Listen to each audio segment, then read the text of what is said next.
All right, welcome to a very special edition of Social Distillation, the submarine still of the internet, where we attempt to drop the bead and pour white lightning straight on your brain. And this time, we're having a three-way, or a third person. Yes, uh, a special guest. Some of you might know him as Bender when he gets turned into a human.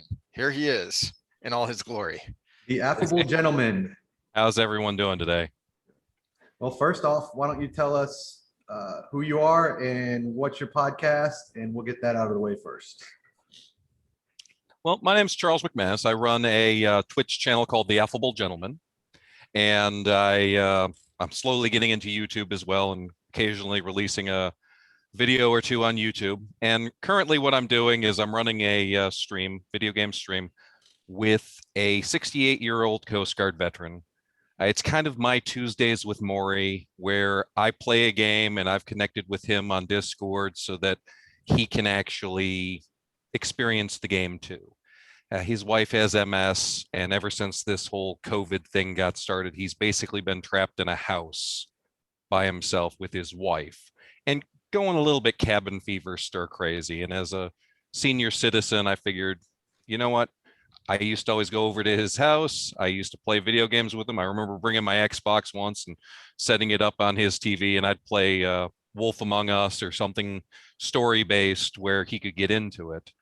And kind of missed out on some of that stuff once this whole evil pandemic of unknown origin got started.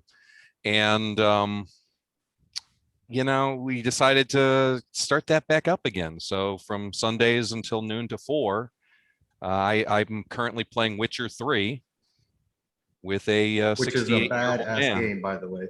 It is.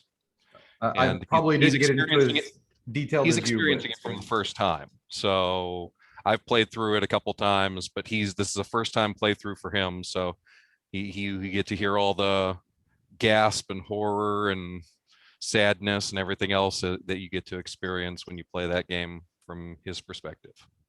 Good. I'm old. The newest game I think I've played was Mass Effect 3. That ruined new games for me. I'm done. No more new games. Just gonna go back to my SNES. You talk about Witcher 3 being a new game. I'm not sure it really qualifies. Yeah. Well, if I played it, it means it was already on the sale downloads. So that means it's at least a few years old. Yeah.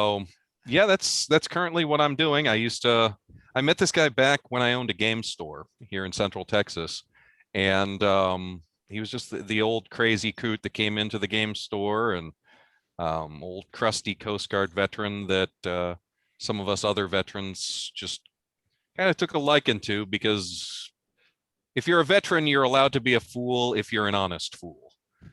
There's that weird sense of camaraderie that it's like, cool, I can let my guard down around this guy. So good. That actually brings us to one of the reasons we had you on here, because you are a veteran, and we wanted you to talk about your who told you your experience. You were in the Army, correct? Yes, sir. Yes, sir. I was in the Army. I was a tanker. Let's see, it was October of 2001. I decided that I was going to join and went to go talk to the recruiters, and then packed up all my stuff and sold all my stuff and went down to the MEP station to ship off for basic training on September 11th of 2001. And for some reason, the planes weren't running that day. I'm watching on the news, waiting to fly out, these buildings in New York on fire, and that was kind of the start of my military experience. Was, oh, okay, I had always kind of expected that. I think anyone with a brain expects there always to be some sort of trouble with the Middle East. Mm-hmm. And I remembered my youth, and I remembered the tanks driving across the desert, and I was like, that seems like such a G.I. Joe thing to do, right? And I just enamored of it. And so when I decided to join the military, I was like, you know what, I want to be a tanker. I could do, bookkeeping, I could do some sort of office stuff. But if you're going to join the army, I wanted to do army stuff. I wanted to live out those GI Joe fantasies when I was a little kid. And so I became a tanker, signed up to be a tanker, and all of a sudden I got delayed because some people slammed some planes into a bunch of towers in New York. Oops. Timing was interesting on that one. I went from basic training to Korea and got to experience kind of this life on the edge, this technical state of war that we've been in with North Korea ever since the 1950s, and that readiness mentality.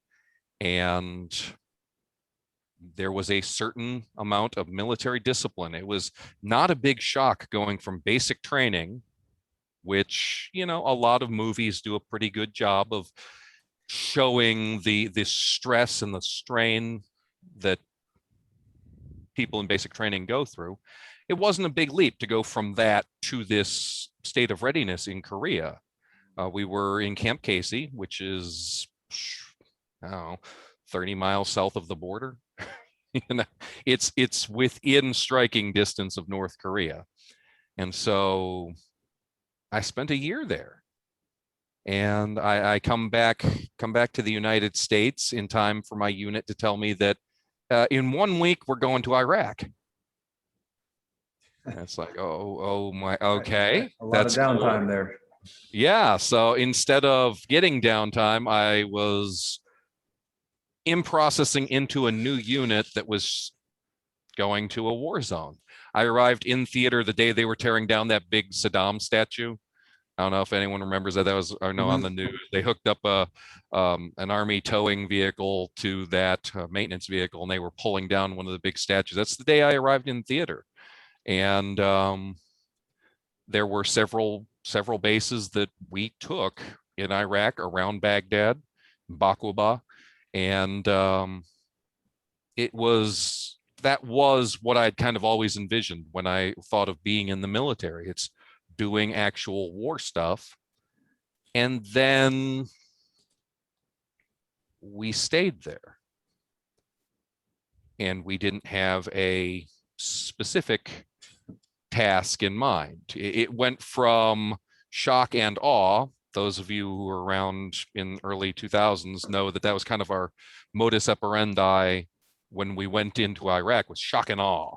We wanted to hit them so hard and so fast that they didn't know what was happening and resistance would crumble. And that actually worked really well. And then all of a sudden, okay, we're here. We did it. We took over. Now what?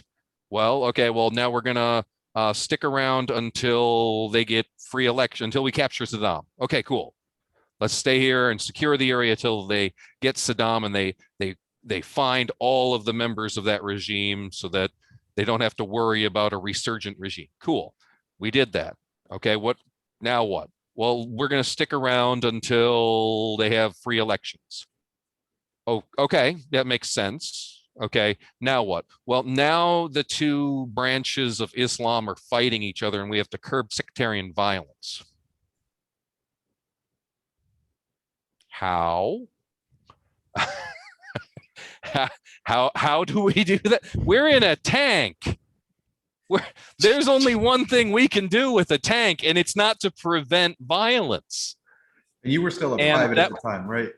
I went from, I think I was private first class up through specialist around that time, 2003 to 2004. So basically you were still just loading a tank.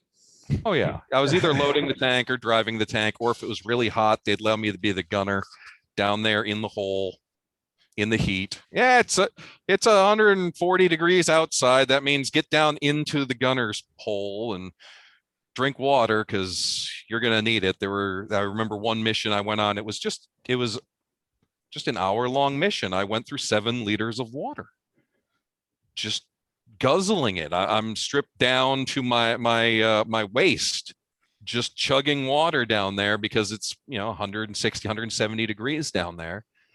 But that's what it took for maintain combat readiness.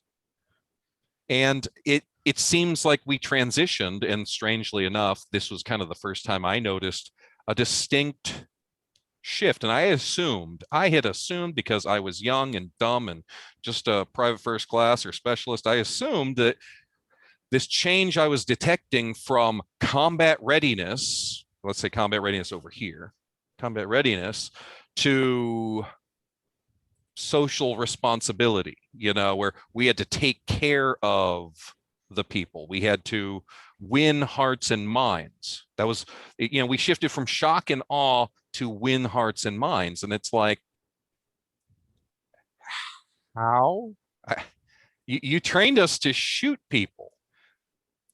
And I remember thinking that I, as the months and years went on, that it's like we're trained to be kind of the last word in diplomacy, where when all other diplomacy breaks down and it comes to a struggle, you send us in. You don't use the military as a tool of diplomacy.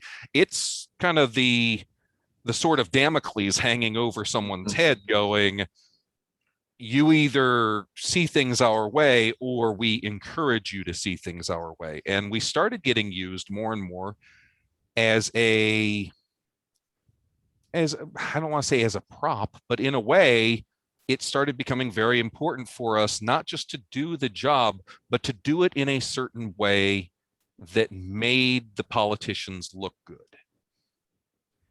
And some of that was done with changing the ways, what was it called? When you were allowed to actually engage in force, the rules of engagement, when you were allowed to actually do stuff. A lot of that started getting changed to the point where, hey, we're not invaders anymore. We're the good guys here to put everything back in order. And it's like, okay, I know several people who have died, though. I've known several people they got seriously injured. It started feeling not so much like, hey, we're putting a stop to the biggest mass murderer of Muslims in the world. We are instead coming in here, and for a while we just had no idea what we're trying to stop these people from killing each other. And I remember raising the point once to a superior officer before I was escorted away by various NCOs in my unit. I said, this country is going through growing pains. Doesn't every country need to go through growing pains? Doesn't every country need to come to grips with what it's going to be on the world stage? Whether it's the Spanish Inquisition or the French Revolution or the American Civil War or Ireland from 1914 through the 1980s, isn't that just kind of a natural struggle as a country becomes its own thing and has to decide for itself what it wants to be? And if so, aren't we just getting in the way? And of course, get out of there, McManus. You're not asking good questions. So, it's a tough question. That's why it's not a good question, because the kind of counter to that would be, well, but you don't want those growing pains to spill over. So you brought up the French Revolution. The French Revolution's growing pains turned into Napoleon and kind of made a mess for the rest of Europe, and you don't want that to happen. Well, sure, okay, but then how do you do that? How do you address that without, making a bigger mess yourself? Well, with the French Revolution, it was more of, there was growing pains for 10 years, and then it was like, scratch that plan, let's have a dictator. Because anarchy is not working too well. Well, and it's, I mean, what you're talking about, Chuck, is unknowingly not new. For anyone who's read Colonel Hal Moore's book, We Were Soldiers, he talks about this. They if you've seen the movie, they cut all that part out because they didn't want to get into the politics. But Colonel Moore talks about how they were given the third degree if they even reported that that NVA that they had engaged retreated across the border into Cambodia. They were not supposed to mention that because that created a political mess. Oh yeah. Well, hold on. You can't just ignore it because it's uncomfortable and then just try and whitewash everything to make it politically nice.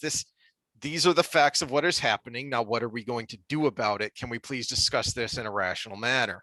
If you're a politician, you can, though. And that's Yeah. where the concept of my truth or always speak your truth. You hear that a lot of days or a lot of times nowadays. Well, Always it's speak very, it's your very, truth, you know? it's very well It's a- mixed with what truth do you get to hear? Exactly. But Yes, you know, yes. keep saying your truth. And it's like truth is not a, you know, we've gone from John Adams saying the facts are stubborn things to tell your truth. It's Yeah. like, no, it's either true or it's not, or it's an opinion. It's not necessarily, and maybe this is too philosophical, the difference between fact and truth, but you know, that's a weird thing when you look at today. You know, Heath had said you can't do that, and I would argue in today's politics that's exactly what is happening, though. Well, the reason they can do that is because the people who do that never have to suffer the consequences of this magical thinking, this wishful thinking. So you can establish these rules of engagement that make you look good, because then you can get up in a press conference and say, this is what we're doing. You're not the one taking fire. And it's infuriating to anyone who knows a little bit of history, because again, another historical example, you don't have to have read the book, because they show this in the movie Black Hawk Down, that one of the problems was the way the chain of command was so convoluted. That's how they got stuck in the middle of this hostile city, is because they had to relay information through like 3 different levels and then back before the guys on the ground knew which way to go. And they just end up going in circles and getting killed. I wish I could remember the name of it. There was a documentary I found on Amazon Prime a couple of years ago, and it was following a Marine company in Afghanistan, and they were going out on this mission into this area, and it was eerily similar to stuff that you read about in Vietnam, and the basically reconnaissance in force it was like reconnaissance in force / shake hands with the locals. So, you know, We did that a lot. We actually did that with our Winning Hearts and Minds campaigns. We ended up doing quite a bit of that, where we would go throw soccer balls from the tops of tanks to the kids. We would pull into a village and introduce ourselves and, you know, toss out goodies. And soccer balls were very popular because, you know, it's a poor person's game. No, it's the most. I meant to Except in say the it's the United most. States, because you have to pay $2,000 Exactly. you know, It's the most popular game in the world. It's something that you don't technically need a ball. You don't technically need goals. You just need an object to kick and a place to kick it in order to really play the game. But they loved getting official, real soccer balls, and that made the kids feel really good. And then that night we would get mortared or IED'd or something, and you sit there going, "Well, now this is working." what were your rules of engagement like when you would get indirect fire like that? Because the thing that jumped out to me from this documentary I was watching is, and I wish I could remember, this was during the surge in Afghanistan, so not the surge in Iraq, is when this took place. And this Marine company was taking indirect fire and sniper fire, and so they wanted air support and artillery support from their side to help out with that. But they had established rules of engagement in Afghanistan by that point, to where the air surveillance, a drone basically had to see it, so that a commander somewhere else could say, okay, yes, those people have weapons and are firing on other people, so we can engage. they knew that they were taking sniper fire from this set of buildings, and they just wanted to level them because he knew we don't see any civilians. We haven't seen any civilians. I'm catching fire. And they couldn't get it cleared. And he lost 2 men. And you could see it on this captain's face that he wanted to unload. There's a camera right here. So he knows he's not allowed to say what he really wants to say, because he just had 2 of his men get killed because of these idiotic rules of engagement that, again, the person who made it doesn't have to deal with the consequences. Well, you have to deal with the MET-TC considerations. MET-TC is the various things that you have to take in consideration. That's very inside how the sausage is made. So I don't want to get into that. But the one of the basic rules that we had in Iraq dealing specifically with indirect fire was where the origin of the indirect fire came from. In a way, we were kind of blessed / cursed with being surrounded by palm groves. The particular area in Iraq that we were occupying grew a lot of date palms. And so a lot of it was agricultural area. So we had a lot of freedom to engage in targets because the Iraqis would pull, well, the insurgents, I should say insurgents because they weren't always Iraqis, but these insurgent forces would pull into a palm grove or into a canal with a lot of reeds and set up a mortar and pop off 6 to 10 mortar shots, throw their mortar in the back of their Toyota pickup truck and haul ass out of there. And our job, being a tanker, was not necessarily to return fire. That was the artillery's job. That was either the heavy mortars, the 120 mortars, or a couple times the 155 Paladins opened up on them and missed, but I think they scared them. But our job was to go out and try to intercept their routes of egress. So we had maps, and we knew based upon where the shots were coming from, they're going to try to get away along these routes. So can we get out there? We were the immediate response force or quick reaction force. There were several different terms depending on how ready you were to go at a moment's notice. And surprisingly enough, usually a pickup truck can outrun a tank. I don't know if anyone really thought that out. Probably gets a little better gas mileage too. It gets a little bit better gas mileage. We got it ended up being about 1 mile for every 1.5 gallons, I think, is what it works out to in the tank. So, you crank that turbine engine and you got a lot of horsepower to work with, but I mean, you're flying down the road at 40 miles an hour, they're going 60, you're not going to catch them. And if you're not clear to engage the actual vehicle, because let's face it, you see a truck there, it's driving along, are you 100% certain? It's coming from the area, it matches the description. It's a bad situation either way, but it's awkward. The big question was, I always got frustrated with I can understand these questions, but again, for me, it always boiled down to what are we actually doing here other than just being a show of force? Do we have a specific, are we trying to make sure certain candidates get elected? Are we in depth to that extent? Are we trying to guide the democratic process of this country to ensure that people that don't hate us get elected? Or are we just sitting back and just letting whomever get elected? Because if it's just that, then I didn't really understand why we're constantly just sitting there and just letting them shoot at us, only to scramble out there. There were several times where we would go out trying to win hearts and minds. I remember our translator was killed. That's another issue that I had with our rules of engagement, is that for some reason we didn't help the people that were helping us. Was your translator an Iraqi? Yep, Iraqi national. So we would all go out and, excuse me just a second. We go out to a village and we would talk to them through this guy.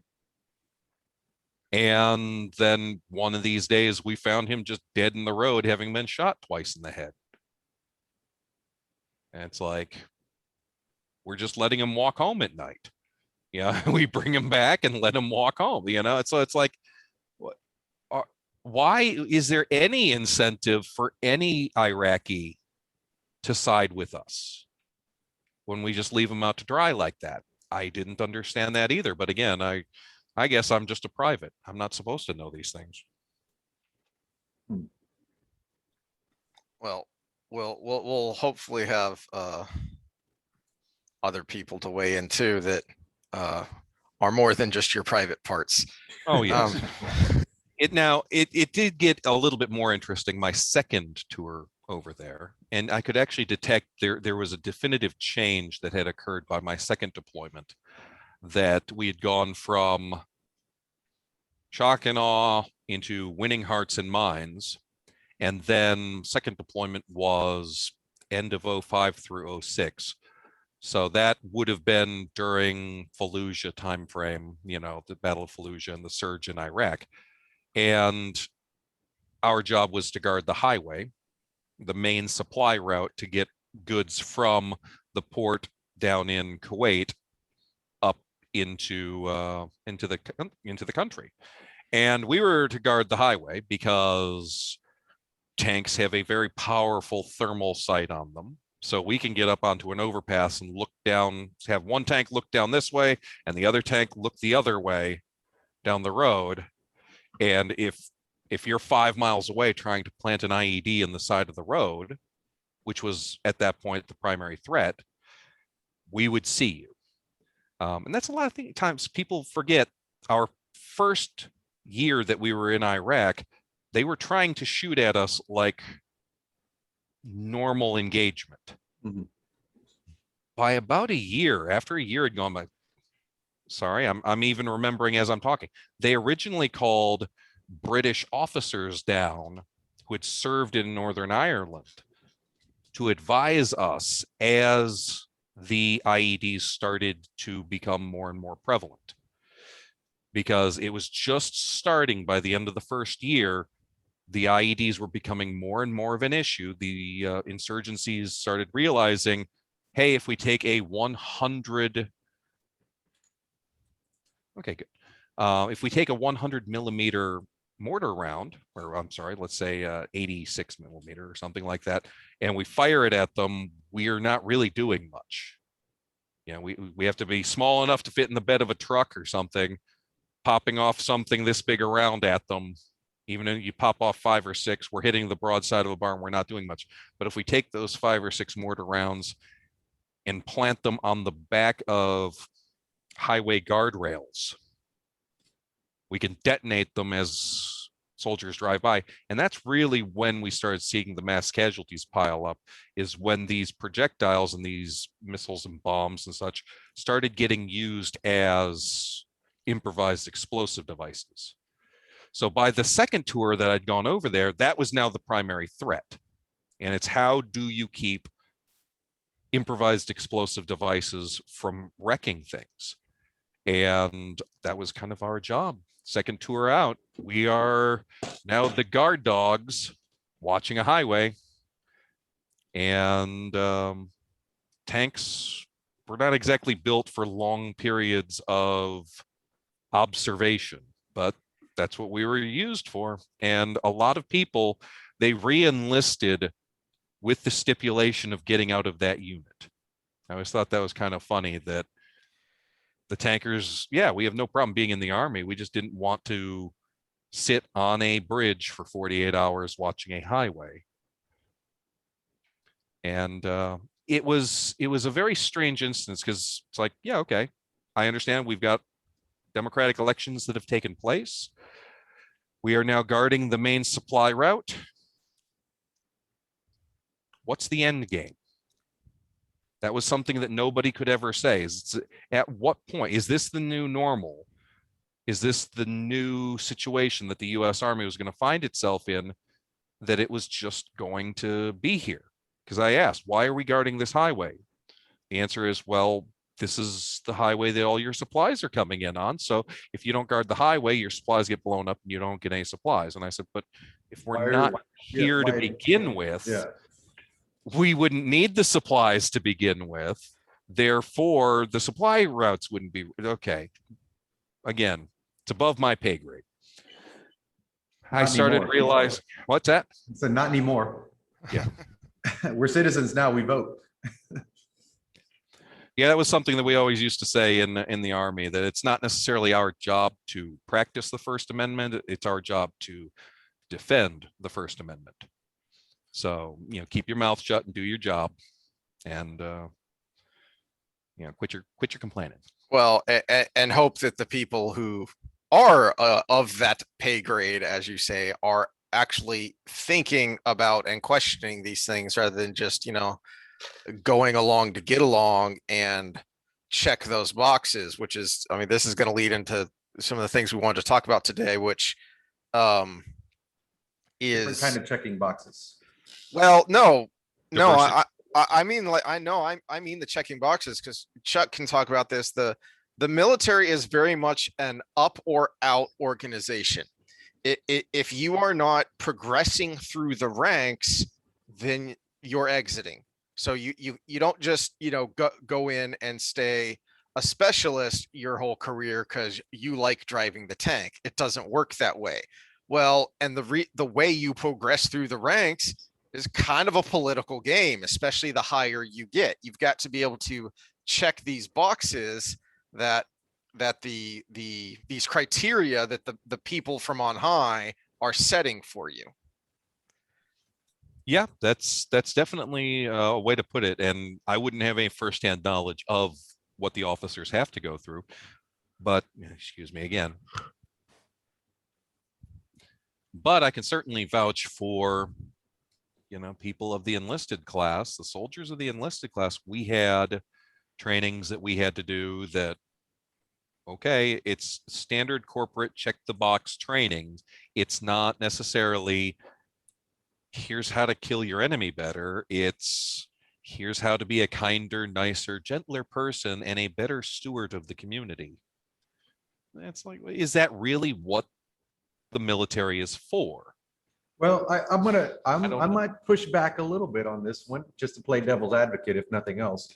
But could that be in an effort to make you better civilians when you leave the military? That's a legit question. And I'm actually giving it a little bit of thought before I crap all over it. It is I think it's a legitimate concern. I don't think it's a legit question. I would doubt it's what they think, but it is. My mind went. And that's a nice, pure and innocent as the wind-driven snow thought. That's me, pure and innocent. Exactly. I would like to think that. Having gotten out of the Army, I got out of the Army back in 2009. Having seen, actually it was earlier than that, I'm sorry. But having seen what happens when you out-process, once you decide that you're not part of the Army anymore, they're trying to flush you like a used piece of toilet paper. You are not their concern anymore. Hurry up and get all the paperwork done so we can focus on people who are going to be here. Yeah, basically. And it's not, I always like hanging out with civilians because they are legitimately honest when they say thank you for your service. Man, people in the Army, they don't give a darn about your service. They are as Heath said, up or out. I would say what have you done for me lately would also qualify for the Army, that if you're not currently assisting them in some sort of way, they're not really interested in anything that you have done for them in the past. And like drop 6 liters of water in an afternoon in the bottom of a. That almost fits into the category of Army stuff, though. I look back on that fondly. Hey, anybody who's cut weight knows how miserable that is. So, ever done wrestling or Yeah. anything like that, or boxing or any sort of competitive sport where weight was an issue? Yep, that is definitely something that a lot of people are concerned about. I was always concerned about having been. I was always overweight, but I wasn't obese. I'd have to do a tape test every time because I was allowed to be 184 pounds, and based upon my height, and I'm not built like a I'm built a little bit wider across the shoulders than a typical 5'9" guy, and even when my waist size was reasonable, and so I'd always get taped and I'd always pass the tape test, but I would always worry, can the guy who weighs 130 actually pull my big carcass out of a tank if I got knocked unconscious? Can the smaller people, and we would have emergency drills and stuff like that, I would always get tapped to be the person needing to be evacuated from the tank. And I would always get my sorry butt dropped by people that are trying to finagle my, hey, Chuck, ragdoll. And I'd ragdoll and they'd have to get me out of the tank somehow. And in a way that's kind of fun, but I've been paying attention over the years to the recent trend of trying to get women more involved in combat arms, in the frontline forces. And I often thought the PT tests, the physical training tests that are engaged in, even the newer ones, they train you on the basis of your ability to move your body, push-ups, sit-ups, running. That's how well you are a master of your own body, but it doesn't ever test you on, can you haul your 200-pound battle buddy 200 yards down the road in under a minute and a half or something? Something like that I often thought was a much more reasonable test to engage in, for any soldier to need to demonstrate. It's not just can you move, it's when you're part of a unit, can you help someone who needs to be moved? And that's the more and more I hear talk. We've mentioned standards and we've mentioned checking boxes, and I many times think of the diversity boxes that need to be checked, and this recent push to try to get women into the front lines. Many times I'm very confident that they can do the push-ups and the sit-ups. Many times I'm confident that they can hit their rifle accuracy with a decent enough score. What concerns me is whether or not they can pull a 200-pound guy over their shoulders with his gear and evac him. And I don't know if I've seen a test that demonstrates to a high quality that the female soldiers in question can do Well, that. I got 2 things to go with that. First one, I did a short stint teaching at a community college, and most of the 18 to 25-year-old ish people couldn't go the 200 yards in a minute and a half without a body. So that's observation number 1.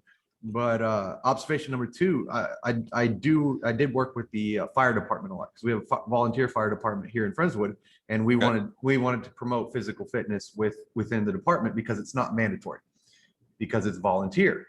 And what you have is quite a few people who are going to be going into dangerous situations where they can't even do it in a normal situation. And so we were trying to make a big push for that. And so I got to learn a lot of the ins and outs, and from regular fire departments, their quality tests, and they do things like dummy drags and stuff like that to test their recruits, to make sure they can pull their buddy out. So even the females have to be able to dummy drag 180-pound, 200-pound dummy across the floor, plus do all the other stuff, crawling through the banisters and everything. And so, yes, there are females that can do it, but it is few and far between. So that's why I like the standard, the physical standard being the measure versus male or female. Right. It just so happens that it's not going to be quote unquote equitable when you come out at the end, because only certain females are going to be able to meet that standard, which is okay. Right. Well, and you bring that up, and I was just reading, Sam's got the basically the army version of this, but I went down a rabbit hole and I found the Navy, basically it's their equity study. I mean, that's not what they call it, but one of the concerns in here is that Navy enlisted force is only 20% female and 51% of the US population is female. Okay, yeah, and why is this a concern?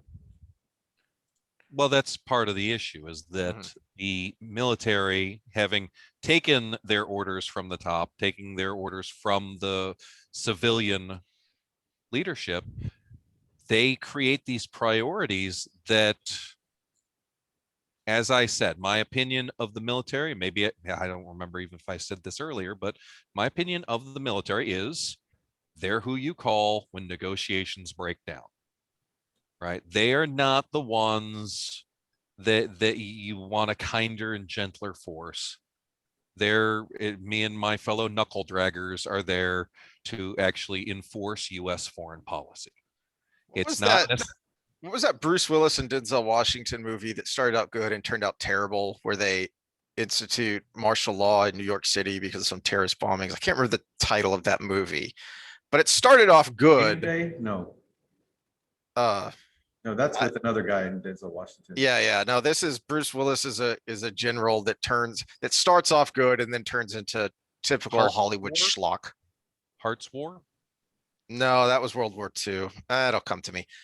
Anyway, the reason I bring it up, so many piss poor movies. Yes, so many piss poor movies. What was annoying about this one is because it actually started off good. The first half, 2/3 is actually good, and then it turns into that's how they typical. Yep. Then it turns into typical Hollywood schlock where, Bruce Willis becomes like this cartoon character bad guy. It's dumb. But at the beginning of the movie, he's this general. Bruce Willis's character is saying that is advising against martial law because the line is, the army is a broadsword, not a scalpel. And well, that's actually intelligent, because yeah, it is. I mean, that goes all the way back to Clausewitz, who's kind of the godfather of military philosophy in the modern age, that militaries and force are an extension of state policy. They're the ultimate and ending extension. Is when all other state policy has failed, this is what they're for. Well, it goes to the colonialism argument, because realistically, you said, why are we here? It's kind of the modern version of colonialism to some degree, because we're not trying to take Iraq, but we're getting what we want there. And that goes for a lot of situations like that. So it's kind of the new age colonialism. So when we look at the military, it's like, well, maybe we should be defense. Here's my more traditional conservative with a capital C rant on it is, whenever I hear people talking about the Iraq War, not like Chuck and veterans talking about their experience, I mean talking about it in a policy and history framework, I get ticked off because we won the freaking war. And it's, look at what happened. Yeah, we won the war and then we left and everything went to hell.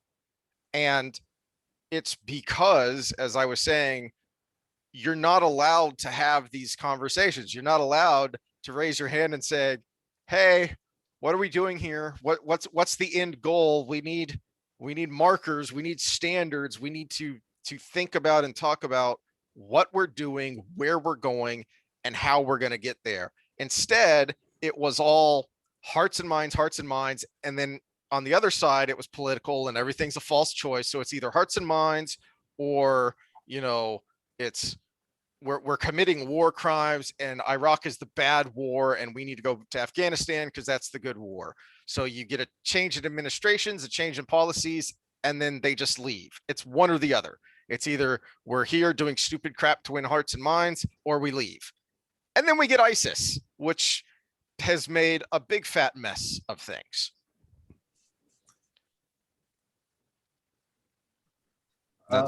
I can't deny that.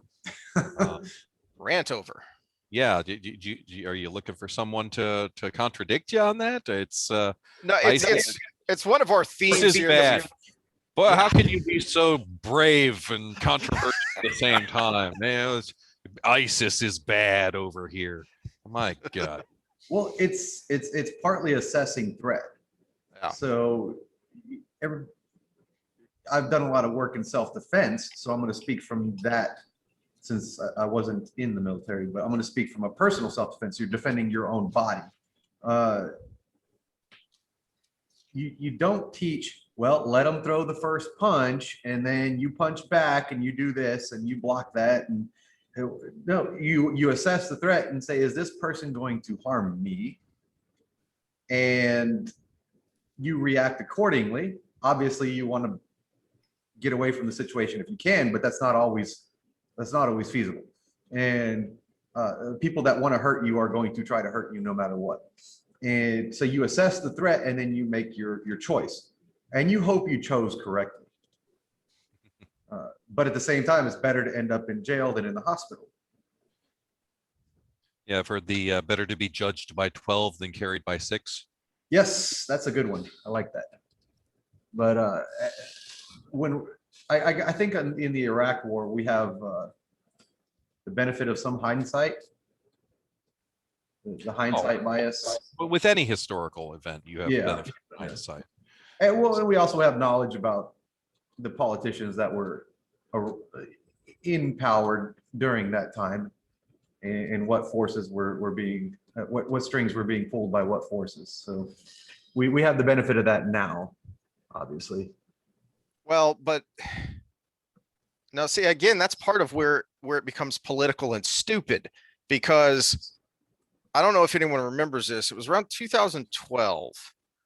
The New York Times did this big investigative journalist, which they actually do journalism sometimes, expose about what the chemical and biological weapons in Iraq, and how actually, yeah, they were there.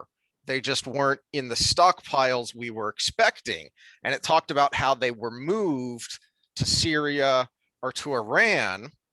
And within the article, and then after this article came out, you had all these veterans cropping up saying, yeah, I know, we were there. We said so, and we were told to shut up about it. And because again, it was political. It was like, don't talk about the NVA retreating into Cambodia.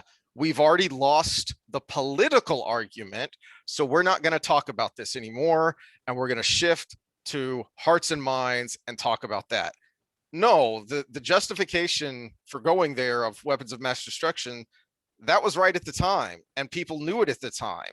And there was all these intelligence reports of these chemical and biological weapons being moved and some being found, but then it wasn't, they were found later, like a year and a half, 2 years later is when they finally started finding the stockpiles. And by that point, and it was Karl Rove. Karl Rove is a dickhead, and I don't know why he's considered this political genius. Karl Rove is the one who said, shut up, we're not talking about this. We've already lost the argument. And that is where from then on, it was Bush lied, kids died. You mean something became political and then one whole side was shut out of the conversation for dissenting opinion? That doesn't happen in this country. Exactly. Just like how Chuck hates women. Just like how Chuck hates women because he's afraid a 115-pound woman won't be able to drag him out of a tank if he's unconscious and it's on fire.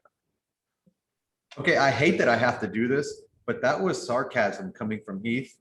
And so for anybody who's wanting to just shut this whole thing down, he was being sarcastic. And I hate that we have to do that, but I'm the CYA guy here. Chuck Yeah. doesn't hate women. He hates all humans. Kill all humans. You have to worry about the security of this channel, because if you are actually discovered, I'm not sure how long the channel will live. We'll Yes. back it up somewhere. We'll get a locals channel or something.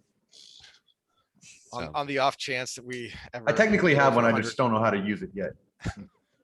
'cause we're old. you guys want to transition into the current standards changing in the military, or do you want me to talk about that time I started a religion in Iraq?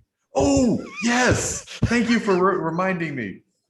Okay, so this is actually a good segue here because for people that have watched the whole 20 people that have watched our other videos, I do compare the new standards with a religion. So Chuck's going to describe this and just compare it to things I've said about the DEI religion. So, Are we talking about my faith here? yes. Okay. So second deployment, I should have, they stop lost me. Okay. This was my last deployment over there, 2005, 2006. They should have stopped. Well, they should not have stopped lost me. Our unit was at 110% strength. There was no need for me. They should have let me go, but they didn't. So I became the detail bitch of my unit. Any odd job that needed to be done that they had to designate a soldier for, it was me. So I'm going crazy over there. And at the time I was the CO's driver. So if he needed to go somewhere in the Humvee, I'm rumbling around. I'm kind of my unit's equivalent of Radar O'Reilly, just kind of chilling out, talking to the commander all the time, being his no bullshit man. So if he had an idea, he could always bring it up to me and I would say, hey, yeah, that's going to work great until it reaches down to the E6 level. And then everyone below it's going to laugh at it. Because I think everybody in a position of command needs somebody to not be a yes man, needs somebody to shoot them straight and not really concerned about their career. So that's kind of the situation that I was there. My cohort was named Tom Gady, and he was the first sergeant's driver, the highest level non-commissioned officer in the unit, also had a driver, and he also did Radar O'Reilly stuff. I was mainly the arms room and repairing weapons and stuff like that. He was mainly the paper. Which one of you was Klinger?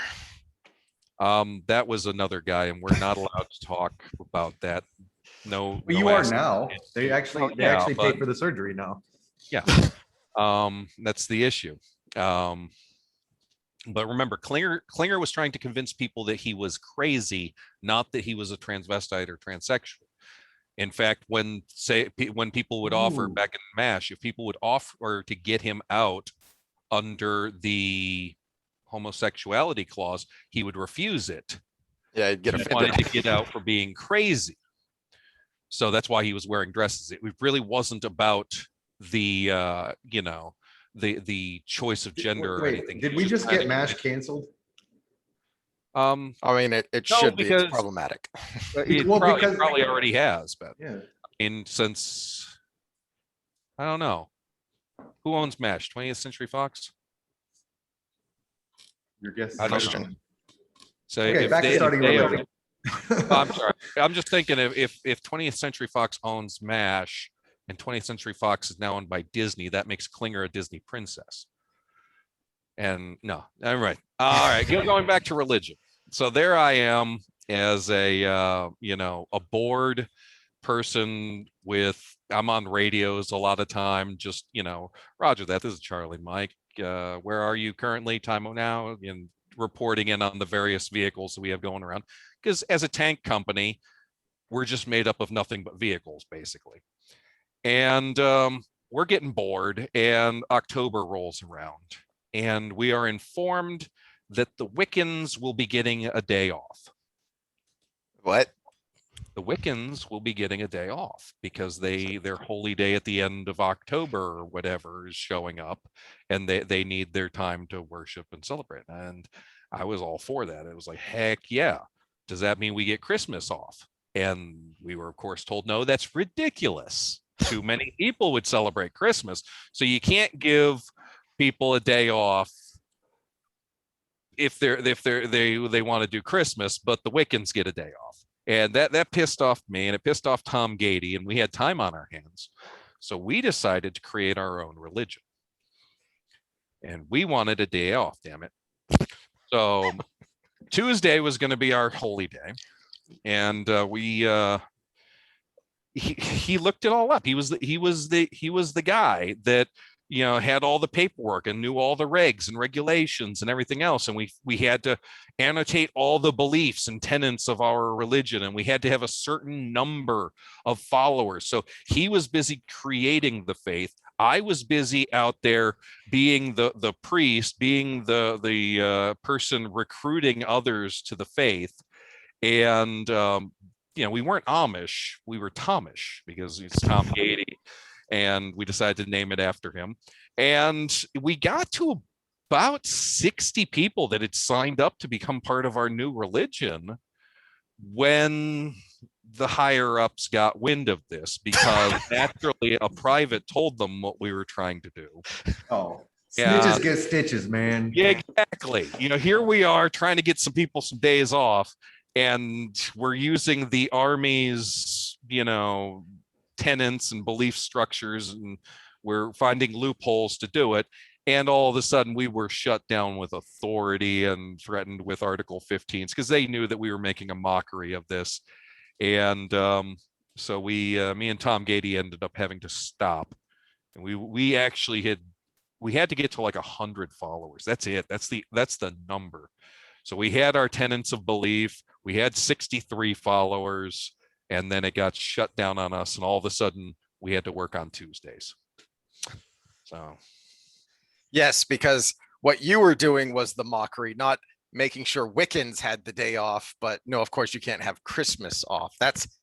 You were the mockery. That was the frustration right there, is that we just wanted some time off, because we're doing the same thing day in, day out. We had 7-day work weeks, and it's just wearing on us. And then we find out a certain segment of our forces are getting a day off. And that rubs people the wrong way when they find out that, okay, there is a preferred group here that's getting something that everyone else is not. You should have just become a Wiccan, because sometimes they do a little hanky-panky in their rituals too. So it might have been a really good day off. Me and Tom actually talked about that, but it was after they had their day off. So it's like, if we become a Wiccan now, we actually don't get the day off. The day off was already passed. So we had to come up with something else, and that's when we decided to start our own. Yeah, it's screw you guys. I'm gonna start my own club with blackjack and hookers and all that. So, well, does that take us to the new religion? Because your reason for starting one was actually better. I missed the question. I'm sorry. I said, does that take us to the new religion? Because your reason for starting one was actually better. Let's start the new religion of the ultra woke. Oh, well, let me bring this up. I don't understand. I don't understand how you could be against issues of diversity, equity, inclusion, and belonging. Well, I first wanted to bring this one up because in this article, and I didn't have a whole lot of time to do the research I wanted just because work got busy, but this brings up that there was, for decades, equity or equality trainings. And I wanted to start with what your experience with that was, because that would have been about your time frame.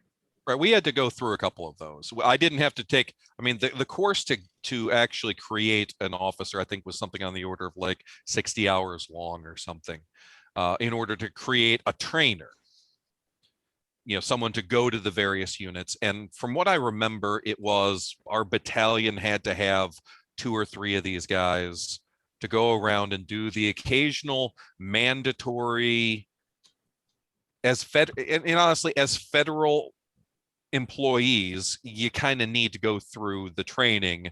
You check the box once a year that yes, you're not being a jerk to people, you know, the 7/8 Irish, 1/8 Eskimos out there. Um, not bringing up my own bloodline for any reason, but you don't need to go into that and belittle those people. So you got to be careful and don't be sexist, don't be racist, and don't be homophobic. And that's when racism and sexism and all this sort of stuff was easy. It's like if you made a decision on the basis of someone's race, it's racist. If you make a decision on the basis of someone's sex, it's sexist. We kind of always, throughout the 90s and 2000s, we kind of knew that that's what those words meant. And it's kind of interesting to see the change where racism now equals prejudice plus power. And it's this weird algorithmic equation that the postmodernists have come up with that allow them to be racist and still mock others. And I don't understand that. Well, the key term here was equal opportunity in the original trainings. Right. Highlight that equal opportunity, which I think everybody on the panel would agree that that's perfectly legit. Derpy derp. It's completely legit, and it is possible. You are able to guarantee that everyone has an equal opportunity to do something, right? You say, hey, everyone's allowed to do it. Cool. That's equal opportunity. What's not possible is equal outcome. You can't guarantee that. So that's where we're going next. Because right, that's why I brought that up, is that we've transitioned over to this pipe dream of we want everyone to have equal outcome. And this is part of the new training. Now, they don't have all the material online yet. There's a little line that says we will have, well, here it is, diversity inclusion strategic plans, which will be published at a later date. So I guess we have to wait for a later date. But this little flow chart here ends with equitable and inclusive environment, which inclusive, they play with that word all the time, but equitable, we know what that means. And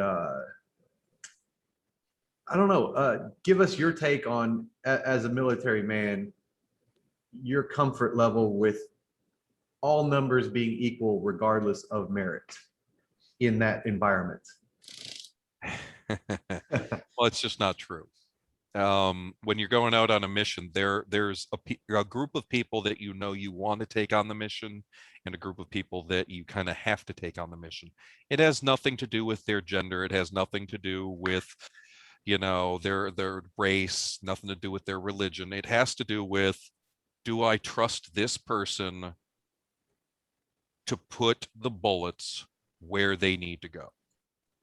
Do I trust this person to keep his head on a swivel and help make sure I get home?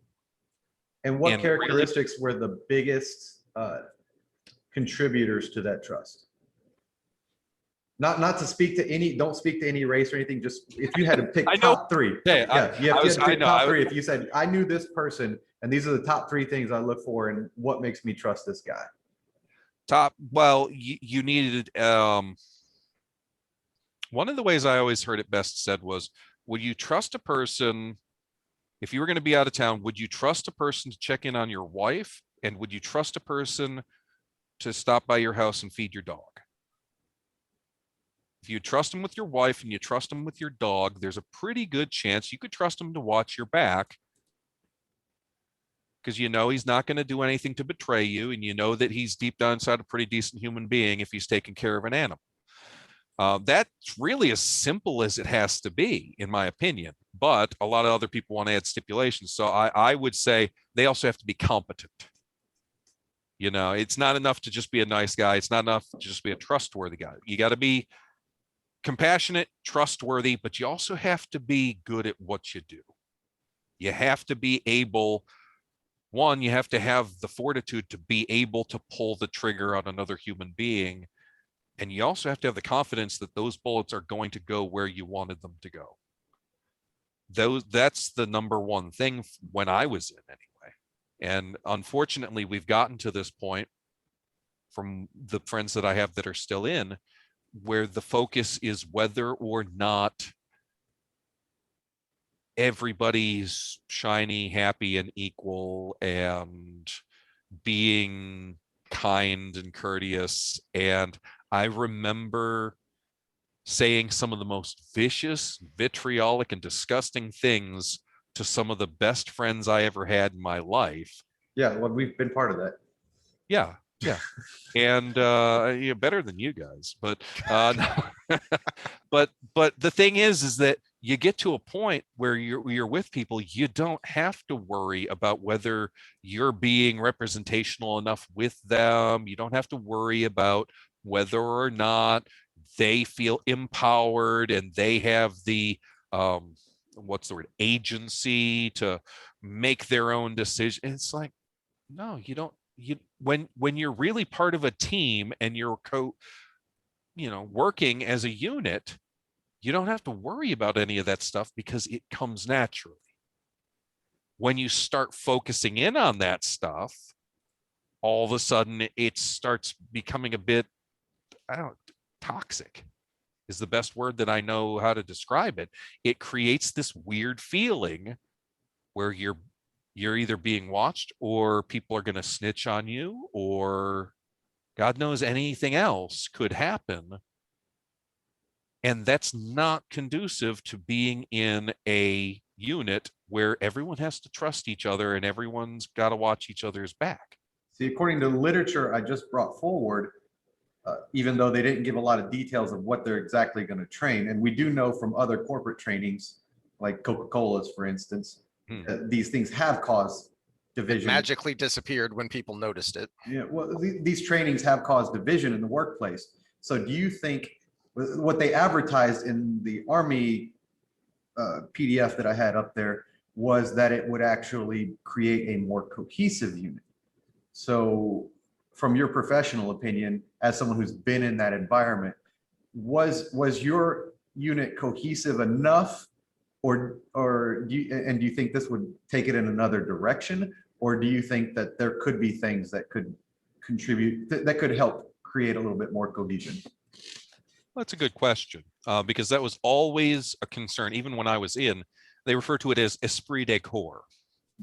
The spirit of the corps, the camaraderie, the sense of brotherhood, and that was always something they were trying to work on. But the problem with esprit de corps is when leadership tries to force it on you, much like an English teacher assigning you a book to read, your natural instinct is to recoil from it and go, no,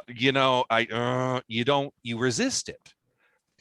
It's something that naturally happens to people, and you can watch many a documentary, many a TV show about war.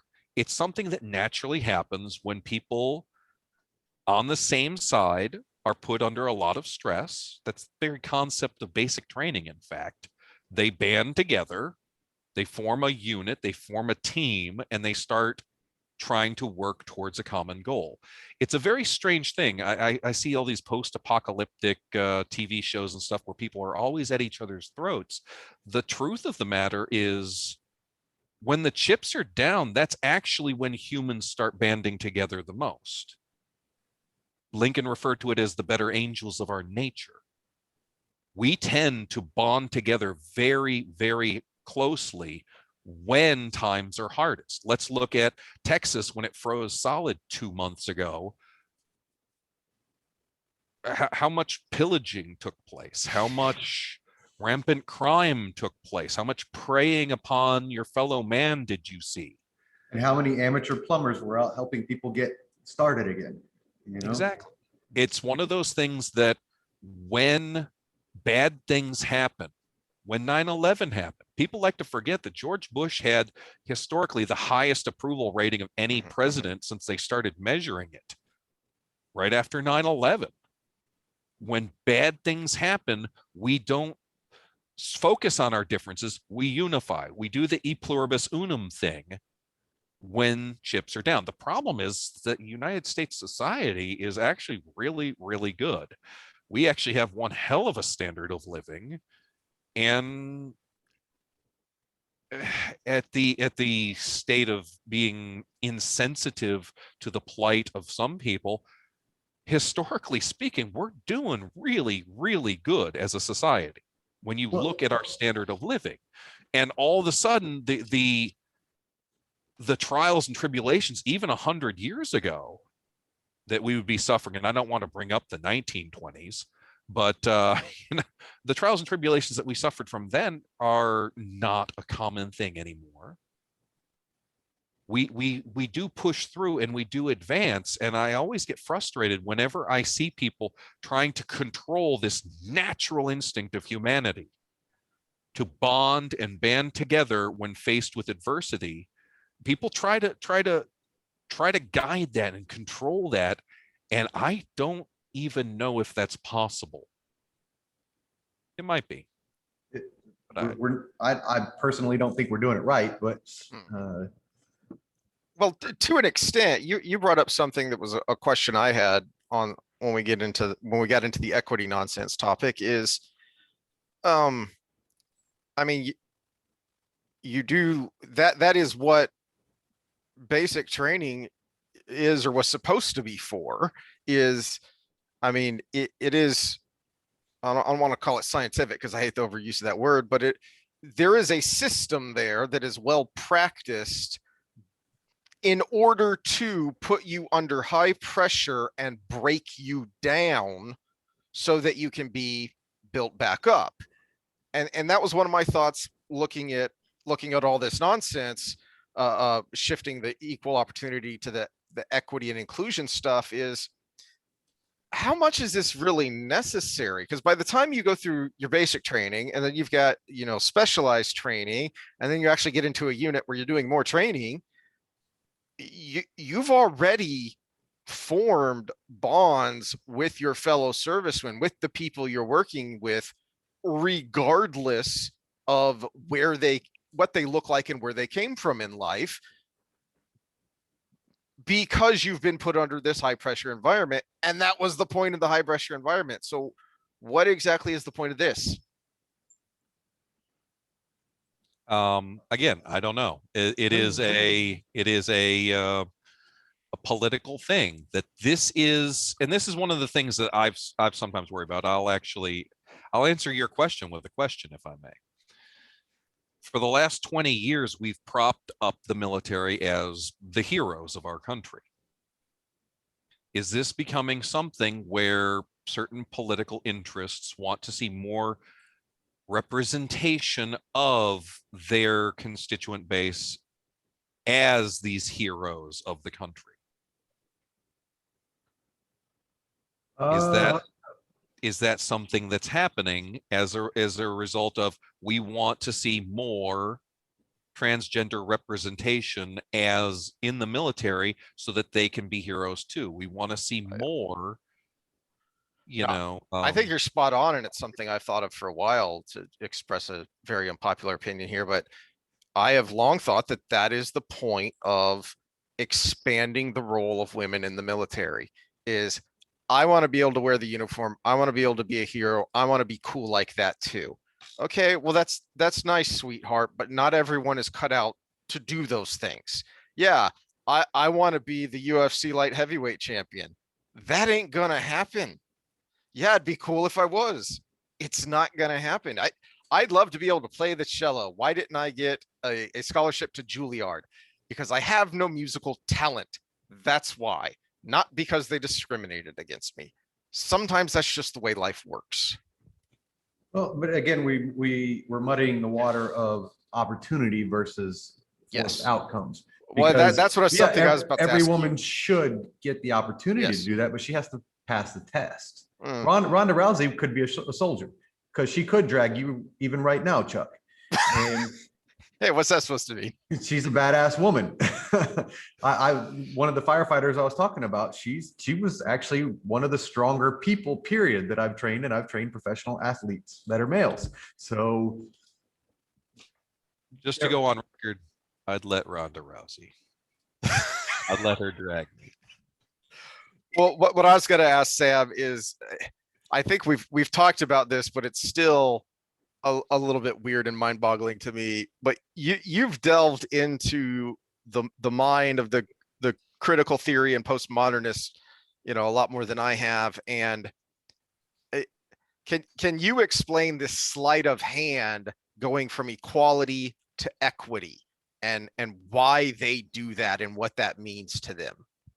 Well, it's not a fast answer, but I'll try to Yeah. give the easiest answer. One easy answer to that with equity is you always have your complaint because nothing's ever going to be equitable. I was going to say it allows them to have control. Yeah. So you always have your route to Excuse power. to have control. Yeah. And I'm working on a thing right now where they're basically shooting the legs off the people they're using to get to that power, so they always have the complaint. So that's another part of it. But this is me hypothesizing here. But so the equity, you're always gonna have a complaint because you can always find somewhere where there's not going to be equitable outcomes, especially in a situation where you have as big a difference as male and female. Because males are always going to be, unless we go through a long genetic process of selectively breeding our males to be smaller and weaker, and selectively breeding our females at the same time to be stronger and taller, to where it eventually evens out.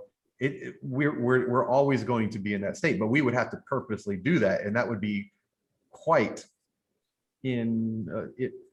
immoral, I guess would be the right word. Unethical, at least unethical.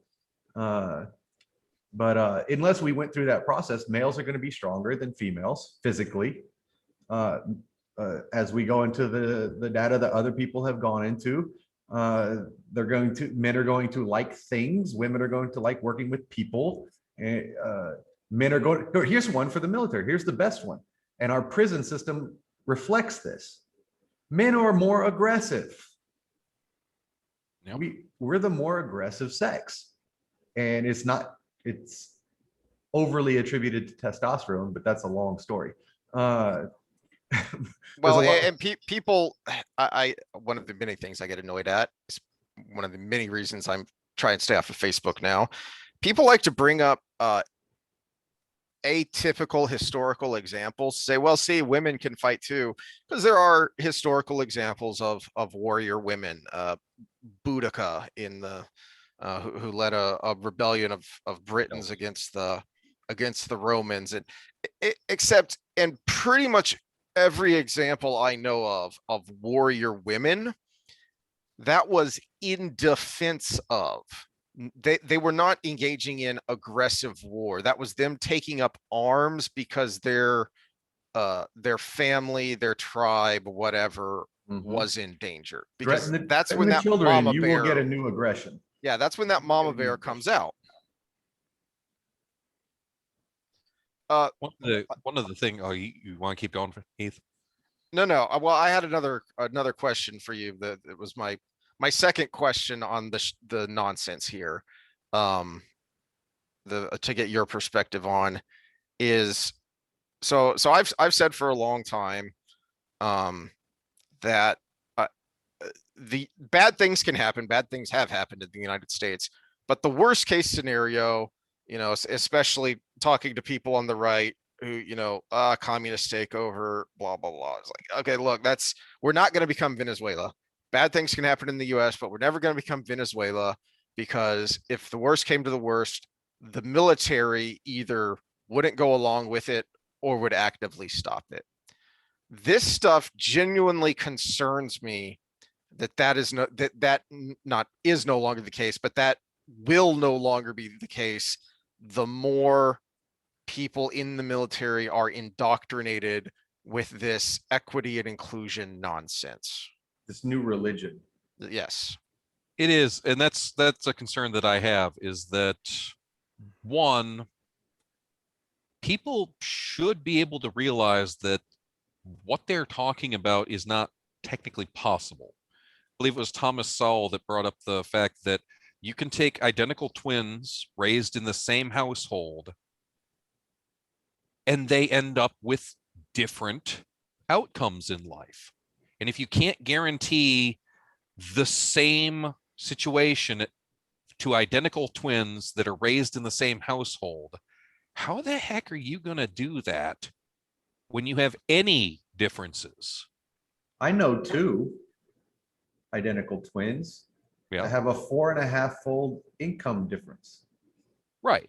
So if you can't, I'm not if going to you name know, names because I'll get in trouble. no, you know, I don't want you to, but that's just going towards the point. If you take identical twins, these are people that are genetically identical and they were brought up in the same circumstances, and somehow they end up with a vast difference in life.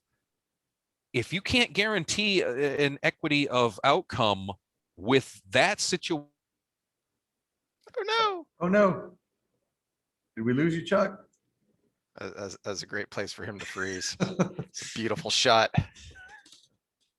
Well, my twins actually, even in adulthood, mostly lived in the same house. So it's Yeah. Oh, he brought up Thomas Sowell, and Sowell has all sorts of examples on that because he's written about inequality for a long time.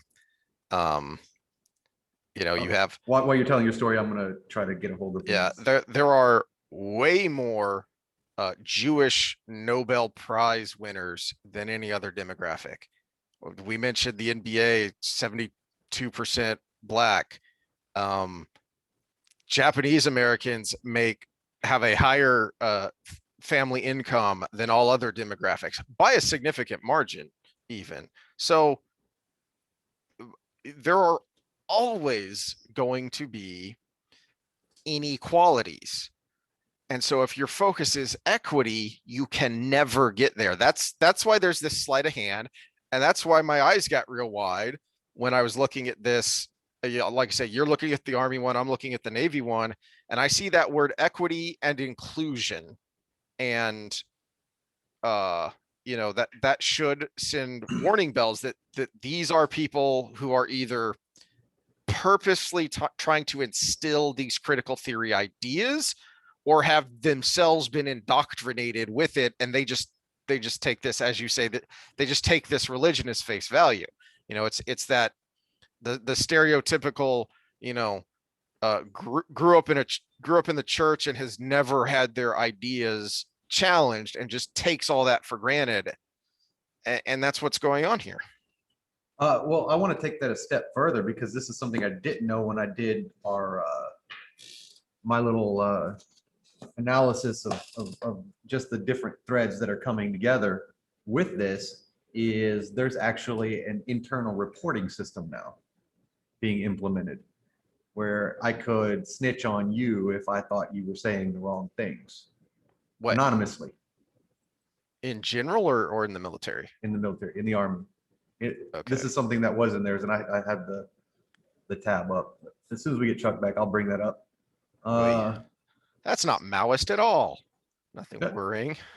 I was actually wondering if you had any historical references within, because we have civil references with the Nazi Party and the Communist Party turning in their neighbors and stuff like that. Oh yeah. And I mean, one of the starkest examples is read up on the East German Stasi, because they were some of the most, good old German efficiency. They were some of the most efficient and rigorous of the secret police in the Eastern Bloc, in the Communist Bloc. And if you read about or talk to people, everybody lived two lives. They lived the life they lived, and they lived a separate life in their own head, because they could never ever be free. They could never be unguarded with another person, because you never knew who might be part of the Stasi secretly or might turn you into the Stasi.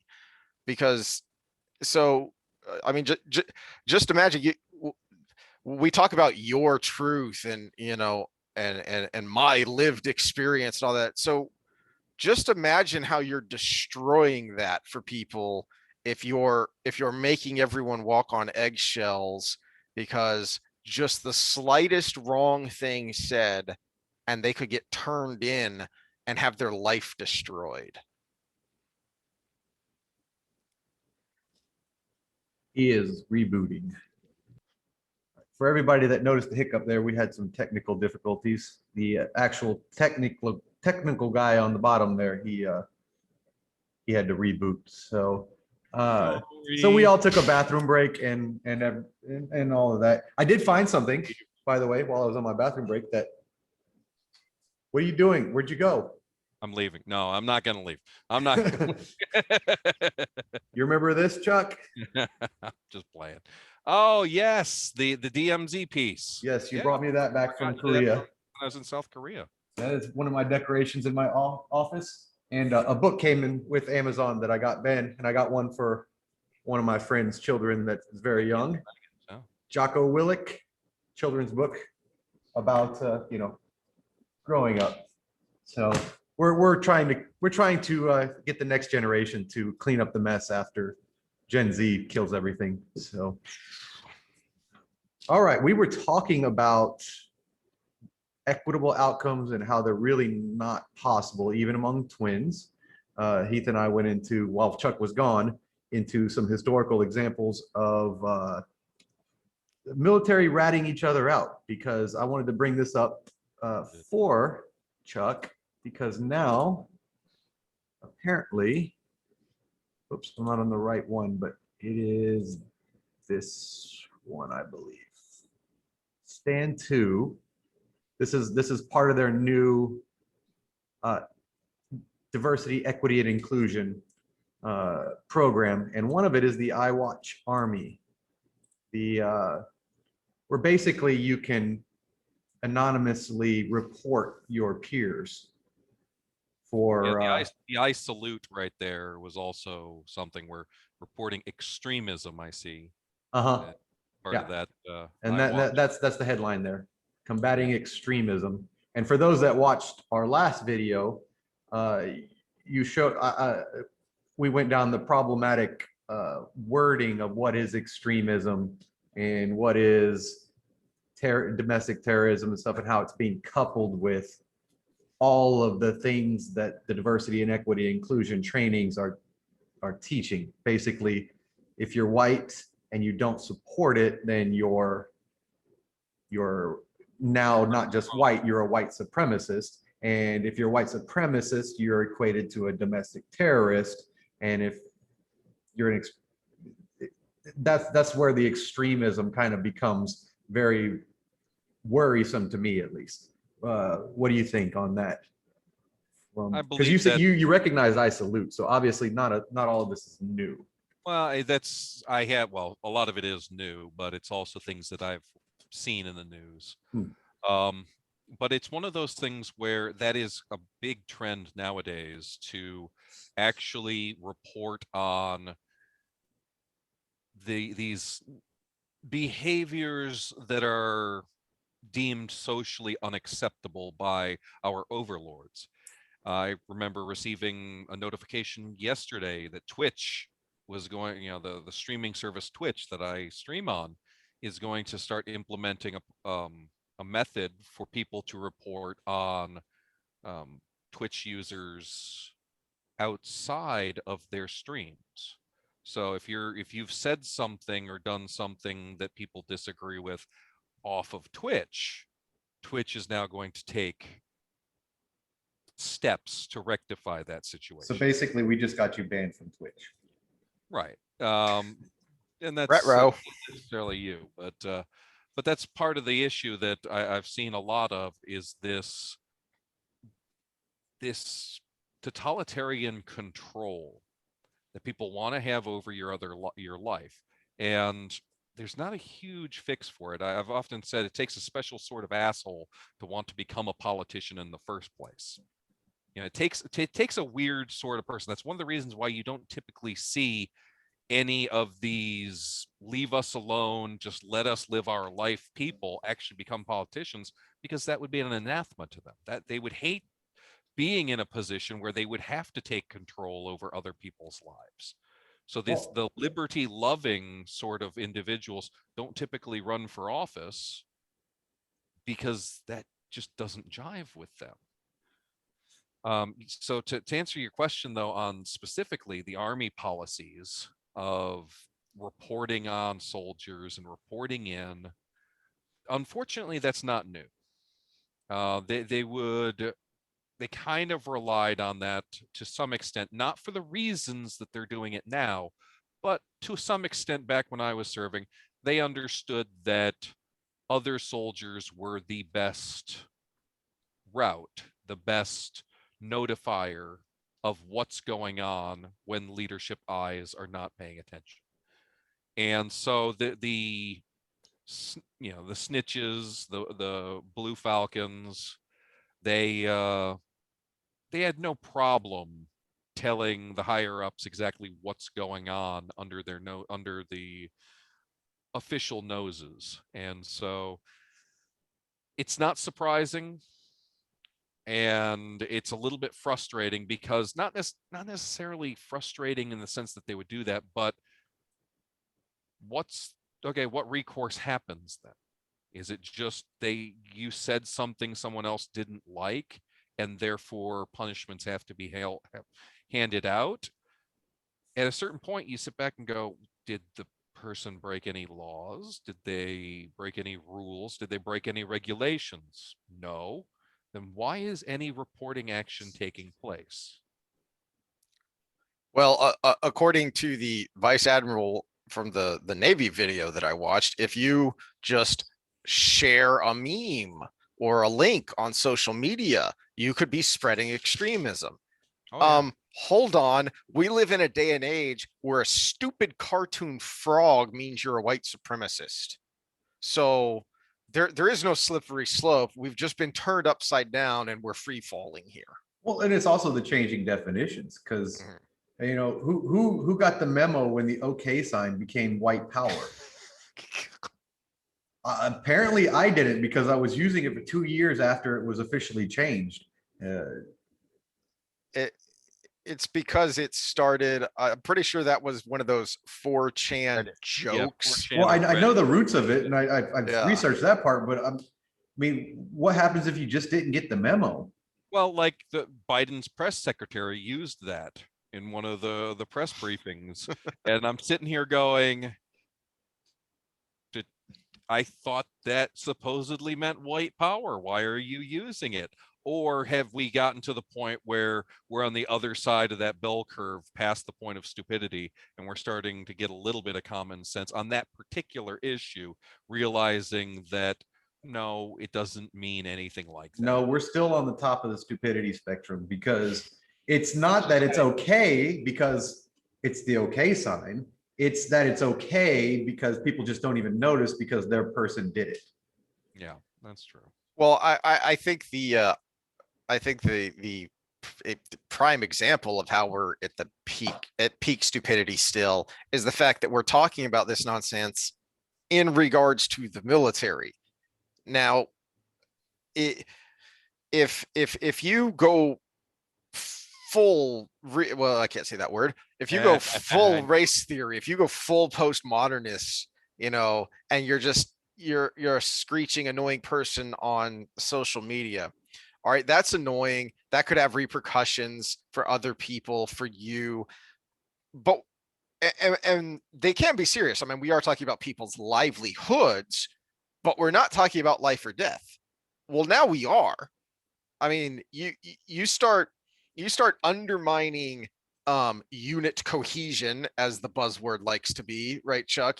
You start undermining unit cohesion with a broadening system for secretly reporting your fellows for words they said, because maybe they held up the wrong hand signal, because maybe they shared a meme of a stupid cartoon frog that's offensive. Now you're literally going to get people killed. Well, one of the things that I worry about is not necessarily that this exists, because as I said, it existed for different reasons while I was in. It's that back then, I don't know anybody who would actually use it. The sort of people that I was serving with would roll their eyes at this and go, this is the dumbest thing in the world. But the recent influx. Let me do kind of a corporate example, or what would be a corporate situation of backstabbing. So say you have this weapon of reporting and you find out someone's getting a promotion over you. I mean, now you've got a weapon. Yep. You could stop them from getting that promotion knowing you're second in line for it. Oh yeah, I have no doubt in my mind that it can be used, maybe not in the military because promotions work on a more promotion, well, maybe at the higher levels, but then again, everybody's got dirt on everybody at this point. Mm-hmm. Everybody's been online. Everybody has said things that, we didn't mean at the time. It's human nature.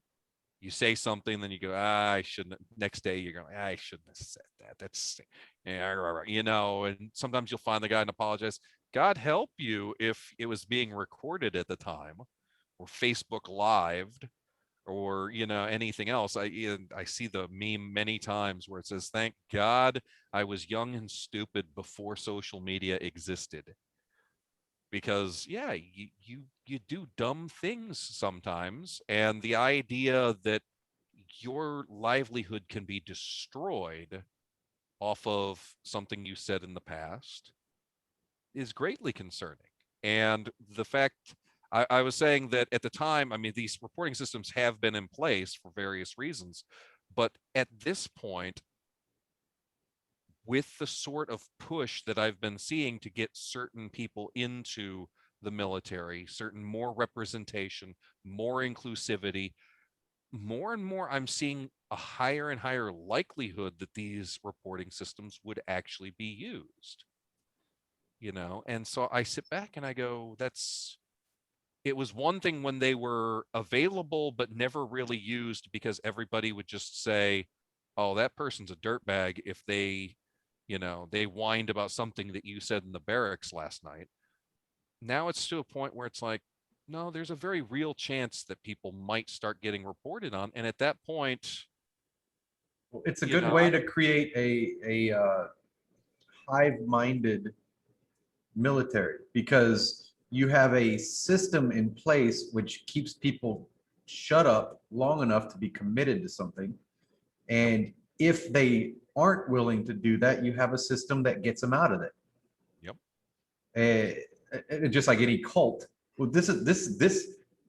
I brought up Angela Davis and her friendship with Jim Jones before, and this is exactly how that the compound down in South America ran. Mm-hmm. If someone said the words, "I think I want to leave here," they were reported, pulled aside, put in a struggle session, and reindoctrinated. It's exactly how it works. And this is where I go down that route. Everything I see is exactly how cults run. And now we're creating a cult in our military. And earlier you asked for a historical example, and it dawned on me while I was peeing, because everyone does their best thinking in the bathroom.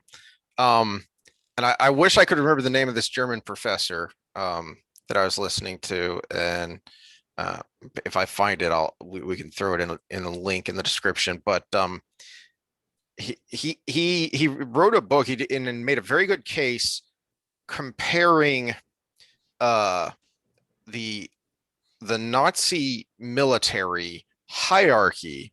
He said it wasn't really a traditional military hierarchy like people think of it. It was more akin to a mafia organization.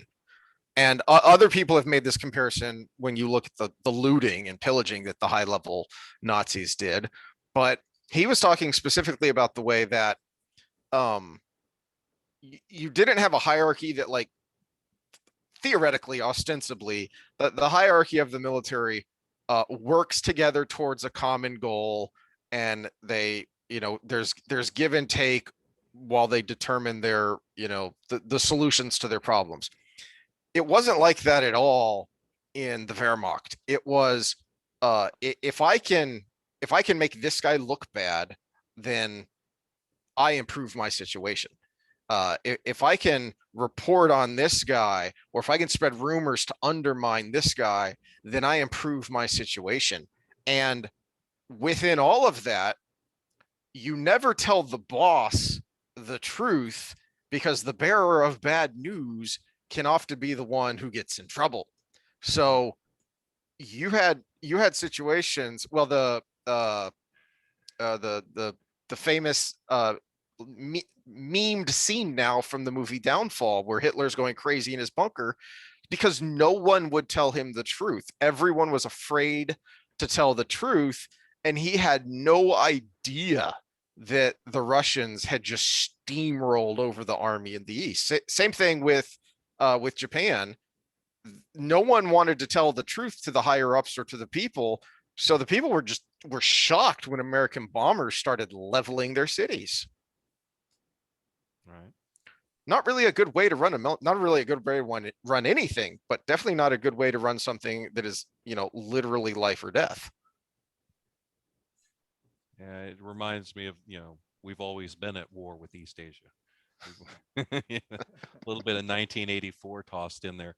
That George Orwell knew that these are I mean, he was a Marxist, in his youth, Mhm. that and basically saw the madness eventually, and that's one of the reasons why he wrote 1984, is that he saw that these are the tools being used. These are the way that this is the way it's done. And so you would naturally, he wrote that book and he included things like, media manipulation and constantly trying to control the populace. And fortunately, we're still at a point where enough people have enough say and enough free will where you can speak out against that sort of stuff. When you start getting into the military and you start encouraging that sort of behavior, that unfortunately drives out the people that would normally stand up against it. Either drives them out or beats them down. Right. One To of the the two. point where it would beat them down, and then eventually they would say, no, I don't want to be doing this anymore. And so they don't re-enlist. And then after 10 years, you've got a force that's completely okay with that sort of behavior. Well, And it's all not of these things are long-term builds too. yes, Yeah. yes, I'm not denying that. Yeah. This is, people will look and they'll scoff and they'll say, that can't be what's going on. And I'll challenge them and I'll say, if you were to try to destabilize society in order to implement a new totalitarian system, how would you go about doing it? Would it be what's happening? I'm not saying that in a conspiracy theory sort of way that that's what's happening. I'm just saying that the sort of things that are happening are the sorts of things that would be happening in the event that that's really what's happening. That Yeah. have happened in the past as well. Not only Yes. have happened, but again, I'll go back to one of my main points in all of this is when bad actors will always try to game the systems.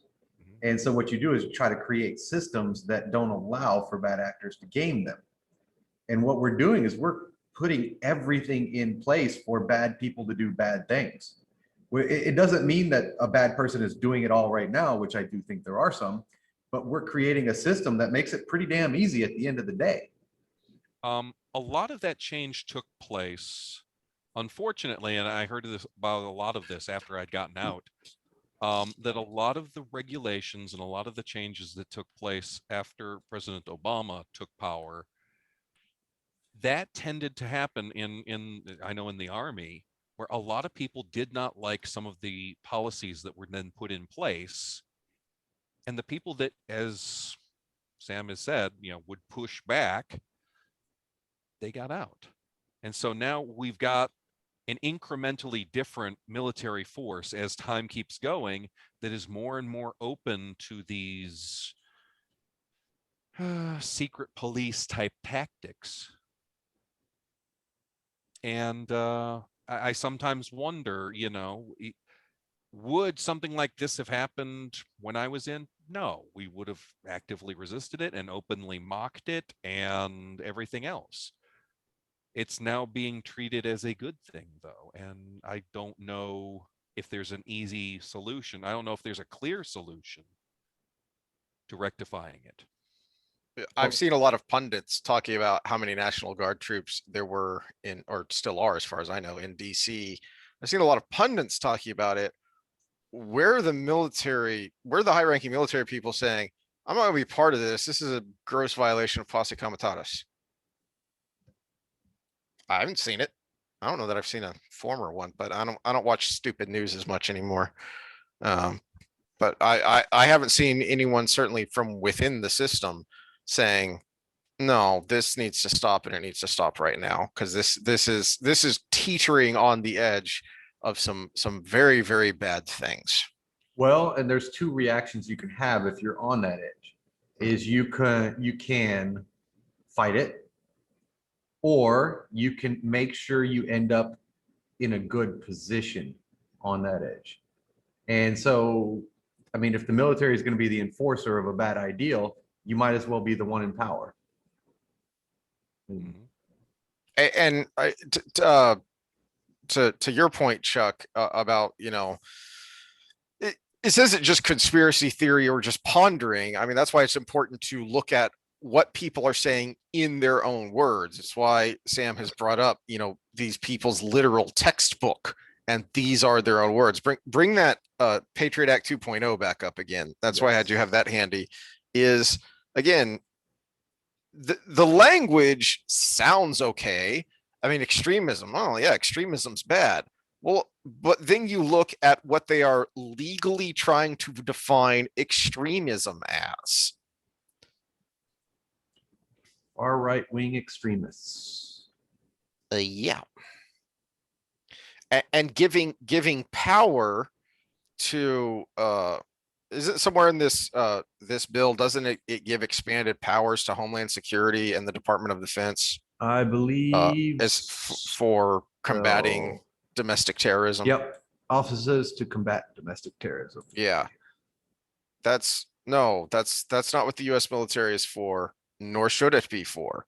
And there's a reason for that. Many reasons for that. So in their own words, this is what extremism is. They mean far right extremism. And remember, far right is anyone who was involved in the Capitol nonsense on January 6th. Which that is not aging well, by the way, because I think only 12 people are still under indictment right now, because judges are basically like, we have nothing. All this stuff that came out of the media, oh, these were coordinated efforts and everything. There is no evidence of that. So they're just letting people go now, and they're not letting them go because they're white. They're letting them go because there was no evidence. The media reported something that they had nothing to back up. Yeah. It was about 12 people that actually kind of coordinated things together as of now. That's it. And I mean, are they still ignoring the people that they paid to get their footage because they were radical? Yeah, they're not part of the 12. Yeah. Let's continue to ignore those people, because those don't matter. Clear. Yeah. Did you see what I highlighted there, Chuck? Yes, the Rittenhouse sort of. I didn't want to name names, but yes, we don't know who that guy is. Yeah. We don't know who that guy is. But okay, but let's do a hypothetical. This random guy that showed up to a protest, mostly peaceful protest, where they were trying to blow up a gas station, and decided to not let them blow up the gas station, and ended up being assaulted by these people and then shot too. And the jury is still out on whether it was self-defense or not, because it's still in litigation. So I can't say one way or another what all the evidence says, because we haven't gone there yet. But that guy is now on the list of domestic terrorists. He is officially on the list, even though he has not been even indicted on a crime yet. Well, that's one of the things that a couple of years ago, there was this push to make it so that people on the no-fly list would not be allowed to purchase firearms. And the pushback to that, of course, was the no-fly list is just a government list that anyone can put you on. You can't just restrict people's rights simply by virtue of being on a particular list that any government lackey and the FBI can just assign your name to this, and then all of a sudden some of your rights disappear. And I sometimes scratch my head in bewilderment that, we've orbited the sun long enough to become clown world. Um, that we've reached this point where the loss of thinking, the ability to not think anymore is being eroded. We don't have the ability to actually look and grasp and confront issues and ask legit questions, and then have the bravery to accept the answers when we see them. We have to try to make them align. We have to try to make them fit into our existing worldview. And if they don't, you simply dismiss them and keep going looking for more, as opposed to perhaps shifting your beliefs. But we're at this point now where you don't have to be convicted of anything in order to be um, considered a dangerous person. Well, we're already judged in the court of public opinion before Right. we're ever judged legally. Right. Oh, most We got a definitely. great example going on right now. Yep. Eric I wasn't Chauvin. bringing that one up, but yeah, that is exactly true. You had a Black Lives leader say that, if he's not convicted, there's going to be, chaos. And it's like, okay, but you were screaming for justice. Justice is you get your time in court, not you demand, it's strange the people that are calling for a lynch mob nowadays. Well, I just, we can yeah. we can rewind a little bit. We've already had a whole almost year of uh, unrest based on the case because of the assumed guilt. And I saw a meme the other day from someone Heath and I know that had a bunch of, I think it was three rows of nine, so 27-ish black faces that say unarmed murdered, and then white faces that said armed taken into custody. First of all, these people don't do research because all you need is a Washington Post spreadsheet you can download for free that tells you all the names of everybody that was shot by police in the since 2015. So Right. so you can go ahead and get the pictures of everybody on that and make a counter meme if you wanted to. But at the same time, murder is a specific word. You could say died in police custody. You could say even killed by police, by some of them. Because even if I kill someone in self-defense, I still killed them, right? You can use words like that. But you cannot use the word murder. Murder is a specific charge. And one of the faces was Michael Brown. That's still making the rounds. Michael Brown, hands up, don't shoot. Hands up, don't shoot was a false story, but it was the first story. And that's all everybody talks about. I've seen one with, I've seen similar memes, and I've seen ones with Michael Brown. It's strange that, it's strange who is chosen to become a secularized saint these days. Mhm. And I don't understand some of the mentality behind it. What's the guy in that started the Kenosha thing? Jacob Blake. Okay. He is in an interview with Michael Strahan talking about how he dropped his knife, picked up the knife again, and went back to the door of his car. So he's armed at the time. Remember, he's an unarmed guy shot in the back. He's telling this story of how he attacked these officers, had a knife in his hand and was attacking them, dropped it, picked it up again, and went back to his car before they shot him. And Strahan's just looking at him like, oh, you poor soul. The problem is that Strahan doesn't call him out on national TV and say, you're full of crap, you weren't unarmed. Half the stories that are being told, by your own admission right now, half the stories that are being told about you are not true. And that's part of the issue, is that the fourth arm of the government, or the fourth branch of government, the media, is supposed to actually keep people informed, and they're not. They have a vested interest in a certain side winning, and they're going to promote that side. the optimistic in me keeps hoping, there's that final one where they didn't report accurately or they were wrong, but they jumped the gun on it, like the white guy in Boulder, Colorado that shot everybody up, and it turned out he was Syrian and ISIS sympathizer, and no known motive. No known motive. Yeah, all of a sudden it just went away. Or the guy who ran through the barricade at the Capitol just recently. Oh, man runs through barricade. Oh, the government's. Oh no, wait, he was black. Never mind. He was a Nation of Islam. Dang it. I saw one today about, I believe he was a football player, shot 5 people. Yeah, and Adams is his last name. Yeah. That's a mass shooting. How much talk are we going to get over mass shooting? None. They're going to ignore this completely unless they want to try to twist this into a CTE talk. That's what I was about to say. Yeah. They're going to bend it to what they want. They're not going to talk about murder, suicide. They're going to talk about the dangers of concussion and this horrible game. Let me go back to the Boulder guy. Okay. Because one of my hypotheses, one of my theses going forward, since we've started this, was that critical race theory itself is killing black people, killing people in general. That's certain. Was that? I think that is certain. Yeah, and it's also responsible for a lot of the inequities that we see, the things that are holding people back. But we're going to go specifically to killing people.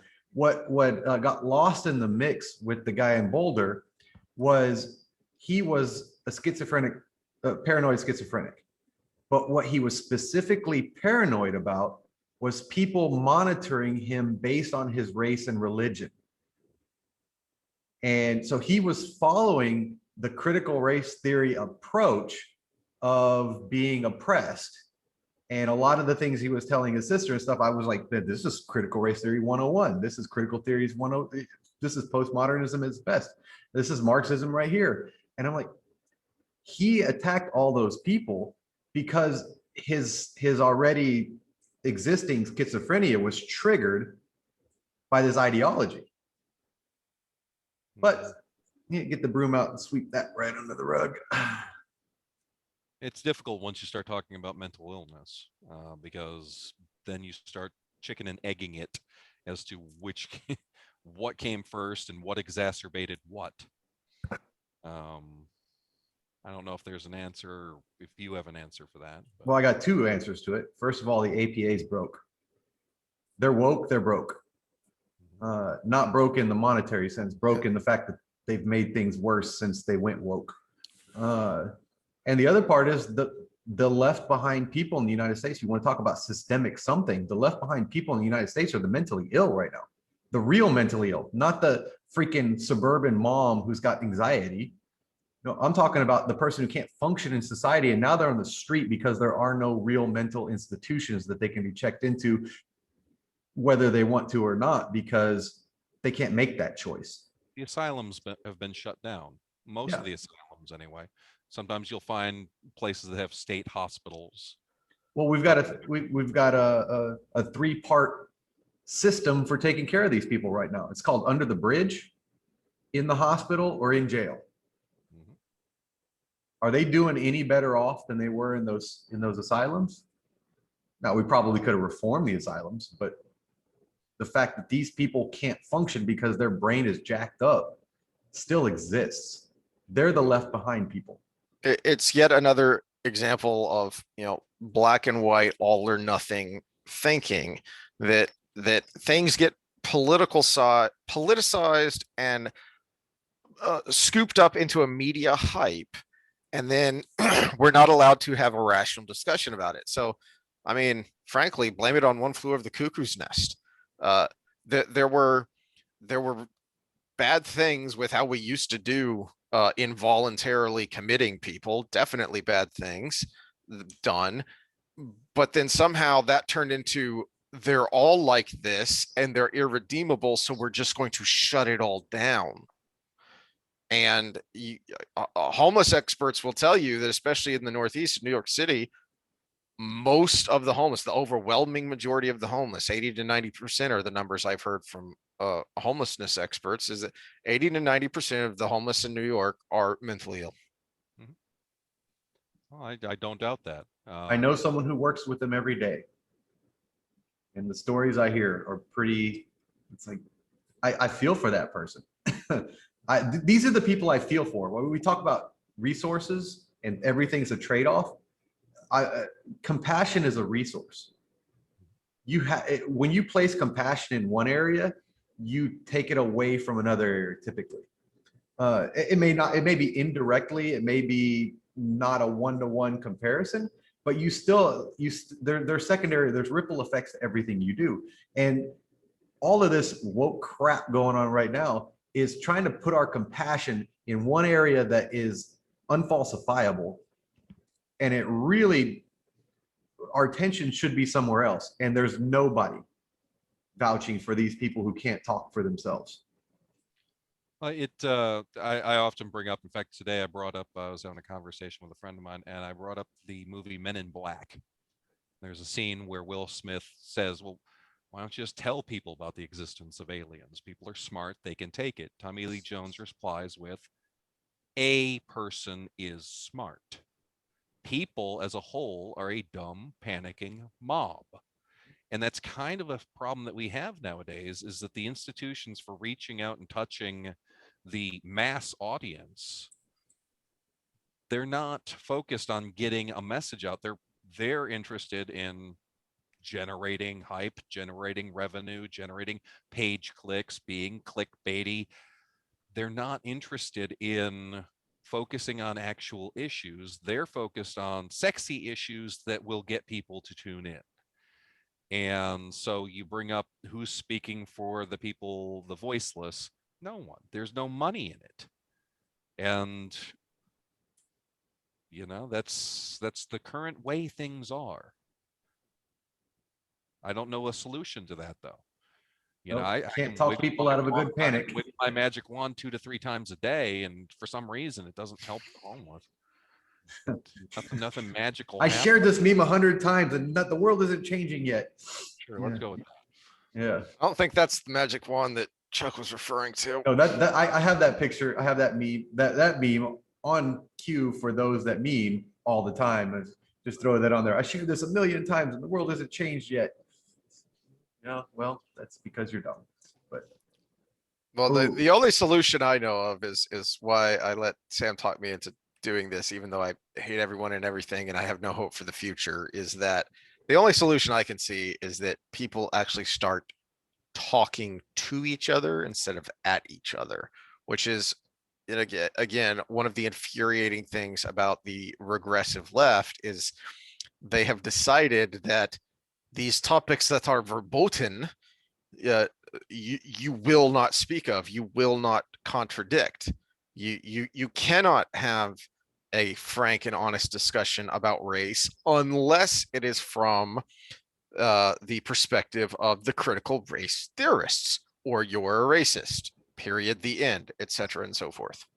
Which is part of the othering that I was talking about, where if you don't have that perspective, you're now a white supremacist because you're complicit with the system, and the system is broken in racism. And I don't know if we want to go all the way down that rabbit hole again, but because you want to have a different opinion than, well, the system is set up to where white people on top, males are on top, et cetera, et cetera, et cetera. And all these minorities are looking up from the bottom of the well, but to quote a book title that is part of this, looking up from the bottom of a well, even though you're Oprah Winfrey or LeBron James. One of the things that, I think Heath kind of put a nail on the head where he said that, the way things get better is when people start talking to each other, start coming together, and start really communicating. And in my opinion, that kind of goes back to a point I made earlier, and this is what scares me, is that people have this tendency to come together in the worst of times. Mm-hmm. So does this go on until things completely collapse and just absolutely fall apart into chaos? And then that's when open communication actually begins and we try to salvage stuff. Or is there a chance of preventing that from happening before Can it I gets? can I take Heath's place and be the downer here? Yeah, So people coming together can take many forms. What happens when one group tribe comes together and the other group tribe comes together, but they don't come together together? They come together separately. well, Frankenstein flees from the pitchforks at that point. And that's kind of part of the issue, is that we formed these tribal factions that do not align with each other. You know, even as I said, 9/11 20 years ago, um, we're we were at a point where when we got hit, we unified as a country, and we unified against behind George W. Bush of all people. The country came together and did that. I'm not sure if a tragedy were to happen today, if the country would actually do that. And I don't know if there's a realistic solution out of it. I Uh, can tell you 100% no, because we just went through it. It's called COVID. you know, It's a it's a fracking virus. It has no politics of its own, and we just got it's been called. I heard it called racist, though. I heard them call the virus racist because it hurt minorities more, and it's like, well, but so following a lot of scientists and knowing how to read science and stuff, there are inequities along this path, but it wasn't. A lot of people are taking that term with a grain of salt because people are afraid to say, well, why? So people right, say they don't ask the they're next question. yeah. And so there was a giant study in the Northwest of all places, of course, because everything in Oregon and Washington goes woke, that got canceled because the volunteer sample to do a progressive cohort study, which means we take a cohort of people and then we follow them from here on Mhm. versus looking back in time. And it was volunteer only. It wasn't representative of the disproportionate outcomes from COVID. But the study they cited, there was only one disproportionate outcome out of a whole bunch of other variables. And it actually, they very much cherry picked that data. And so when they say, oh, well, COVID's disproportionately killing blah, blah, blah, you say, well, how? No, everybody's afraid to say how. Show me how. And it's either not as much as they're saying, or they cherry pick some data, or it is, but maybe there's a couple answers we can look at, like vitamin D. That's a great one. It's easier for me to get vitamin D because I have lighter skin. It's much easier for you, Chuck, to get vitamin D because you have even lighter skin than I do. So we got this thing we know increases good outcomes in COVID, whether it's contraction or just the outcomes after contracting. And it's easier for me to get. Maybe we can explore that and we can start supplementing vitamin D. No, we don't want to discuss that because we just want to use it as a political tool, which I can't even understand how that is even used as a political tool. But it is. Yeah, that's the problem, is that it's not necessary for us to understand that it's a political tool, because I mean, it's been discussed. I know we've had the discussion about JFK with his Berlin speech. It's not what you say, it's how you say it. If a bunch of politicians are standing up and slapping their hands on the desk going, this is horrible because it's so racist, there is a very, very large segment of our society that is not going to question it. They're just going to assume it is racist because so many of the quote unquote important people are so upset about it. There's an AOC speech on environmental policy, and it's about holding Biden to it. And it's right when it was in that time where he pretty much was elected, but they were still contesting it. So he hadn't been inaugurated yet. Right. And she was just throwing words out, intersectional, anti-racist. And I'm like, this, you're talking about the environment. I'm convinced she's a parrot with a mask on. She just squawks out noises every once in a while, and sometimes they make sense. She reminds me of someone else that I know that uses things at convenient times to get their way, that are third rail arguments because nobody wants to touch them. Well, she is a consummate politician. You know, a lot of people call her dumb, but the simple fact of the matter, She's smart.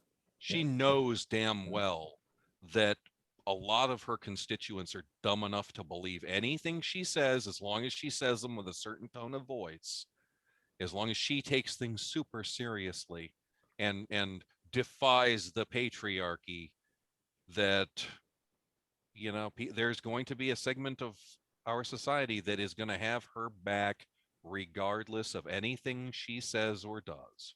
Well, she's the definition of a narcissistic relationship. Because she is the throw punches, and when you throw one back is the victim. And always knows what to say exactly at that moment. This is like when I was, and then it's something that you're not going to question because it could have happened. We got no evidence, but I don't know her past. Was she assaulted? I don't know. So no one's going to touch that. But it just happened to come out once. She was terrified. Was that? Someone handed her a book of economics once, and she was terrified. Yeah. Well, I'm speaking specifically of the when she started taking heat for accusing Ted Cruz of trying to kill her. Right. She brought up no one wanting to listen to me was like when I was sexually assaulted, which no one had ever heard of up until that point. Right. It's a third rail argument, and even the fact that we have a different context here, it's hard to bring up even here because now we could take a lot of crap for it because we don't know her past. We don't know if it ever did happen. She was a parrot in the Amazon until she found a human suit. No. Well, I have to disagree with both of you because I'm more pessimistic. I don't think she's a consummate politician. I think she is the perhaps first true believer, because I think knowing what I know of her past, she was wholly indoctrinated in this garbage.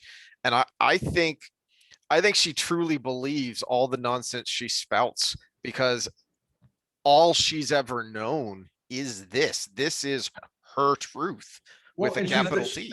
This actually plays to my point because a pure narcissist does believe their own story. But that also plays to what you're saying about religion, that if this is the new religion, that is exactly the sort of behavior I would expect from a religious zealot. Is they don't care if it makes sense. They don't care if certain parts of it, you know, go against other parts. They don't care. They're in it. They know that they're the chosen ones, or the saved ones, or the ones on the correct side of history. So it doesn't matter about the details. It only matters where they stand on them, you know, where they stand in the history. And it goes towards narcissism. It goes towards this religious fanatical belief. So, you know, you both might be right that she might not be a politician she's not a classical politician, which tends to be a little bit antisocial. She's the new style, the Trump politician. The AOC and Trump were counters to each other. Yeah, she's a populist, definitely. Yeah. Her population, though, is dumb.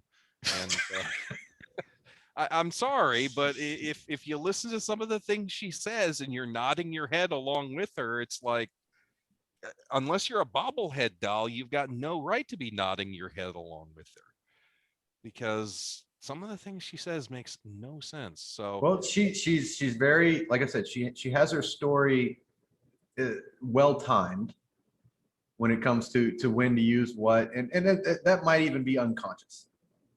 She does speak well. She's very pretty, so she's got that going for her. a good thing that she speaks well as a college graduate. She speaks well. That's the threshold we have for college graduates now. Well, I have postgraduate degree and I don't speak well most of the time. So it's it's a different kind of knowledge, I think. But she has all these things going for her. Plus, she has an ideology that's been spread for quite some time in academia, and the people who follow it from a populist level on the left. So the Bernie supporters, the current AOC supporters, they don't understand the ideology. They just are susceptible to the rhetoric. Well, but that's also interesting because she doesn't have to really do the heavy lifting in spreading the ideology. Exactly. Back to my point of she's not the one that suffers. Right. She's got the doctors working at the dang universities that are the ones spreading the ideology, and all she has to do is say the right buzzwords at the right time in order to key in on the pleasure centers of the brains of the which they're trained to do. The universities keep cranking out. I recently watched before we did our sound check the other day when I spent too much time in the hot tub. I spent too much time in the hot tub because I was watching a panel speak to the New Hampshire, or is it Vermont? One of those New England states, House of Representatives on the new anti-stereotyping bill, which would be similar to Trump's anti-stereotyping bill, the anti-CRT bill for schools and government facilities. And they had a panel on that, and one of the things they brought up was this guy who did a lot of college debates on it, Christian something. I can't remember his last name. I'll have to look that up. But he was new to me, so and there was a bunch of people I just was introduced to via this call, and he brought up when he would give debates, there would be someone in the audience that would interrupt the debate when it was a point that you were trying to make, and later on that person was interviewed, and he was a trained interrupter. That was his role as an activist. He was a trained interrupter. He would stop the discourse to disrupt the flow or disrupt any good points and get it to where the person that was arguing for his point could come back in. Right. And that these are trained activists. AOC is a trained activist. You know, the people who are trying to get this. That's not surprising. When you look at a leftist protest and all their signs are professionally printed, and then I can remember back when the Tea Party kind of got big and you'd have the hand-drawn signs on the poster board with the misspelled words and stuff. Like, it's easy to tell which one of these is a grassroots movement, which one of these is an AstroTurf movement. Mm-hmm. You know, the ones with the crappy signs with the misspelled words is probably the grassroots movement. The ones that have been printed up at Kinko's and printed out by the thousands, that's probably AstroTurf. That's probably something that people are funding in order to make it seem like a populist movement. Well, and this is the worrisome part with the military, because we have precedent here. We have corporations being infested by this, and their admin departments are full of these activists. Yep. Education, the education degrees that are now our teachers are activists. So they feel it is their job to spread this ideology before it is their job to teach the subject they are teaching, which to me is going to create a whole generation of dumb kids. But one of my degrees is in radio and television broadcasting. And one of the things I can remember being taught was that one of the fundamental jobs of news is to guide public opinion. It's one of the things I was taught. Not to report truth, not to report the facts, but to guide public opinion so that they can reach the correct conclusions. Do I need to bring up the Time article? Have you seen this, Chuck? You can bring up the Time article. Yeah. But I figure that's kind of an interest. I don't know if anyone else has had that experience or seen stuff like that on. Well, I mean, it seems pretty obvious just at looking at the news is that they're all trying to make a difference. I mean, Jim Acosta is just the most obnoxious one, but he's hardly the only one that is obviously there to make their point, not to Oh, that elicit an time article, answer. yes. No. Oh, that time article, the one where they just tell you they were guiding our opinion versus actually reporting the news. I just wanted to bring that up just so that, yeah, it is just outright taught in journalist classes that one of your roles is to alter the way people think, is to help them think better and make them realize the truth, even if, and you sit there and you go, you'd always known this. Heath mentions the fact that if you've been paying attention, that they do this sort of stuff, but it's not even that. It's not an unconscious thing. This is outright taught. A well-funded cabal of powerful people ranging across industries and ideologies working together behind the scenes to influence perceptions, change rules and laws, steer media coverage, and control the flow of information. That's it right there. Yeah, it's exactly what you're talking about. Can I ask a question about that? Sure. What year was that, or years that you went through your? 2014, 2000.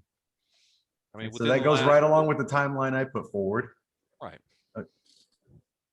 So y'all keep talking. I'm going to bring up something else. You can't make me.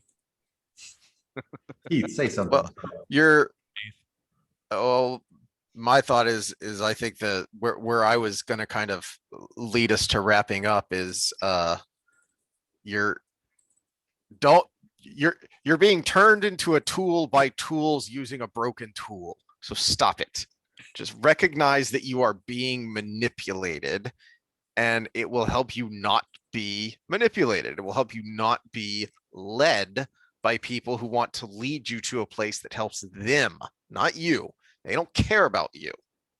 The problem is you're telling that to the smartest people in the room.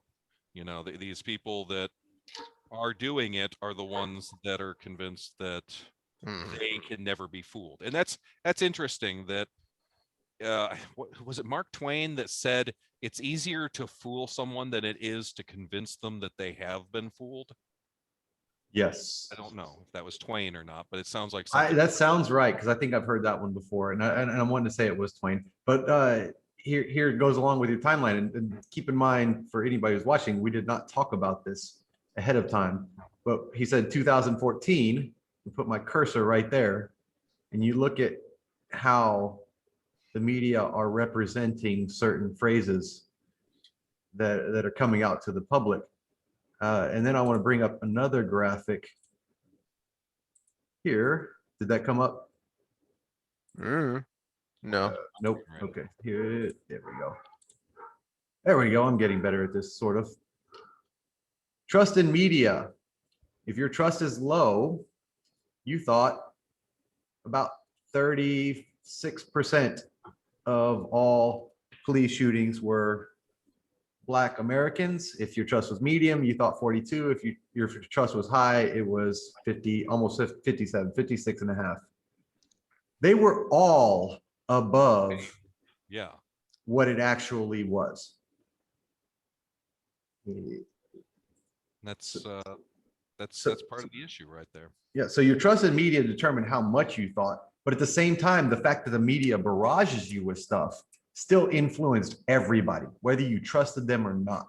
So that's how easy it is to brainwash people. Even if I say, I don't think that person's telling me the truth, if they barrage me with it, I still have an idea. I still lean in that direction.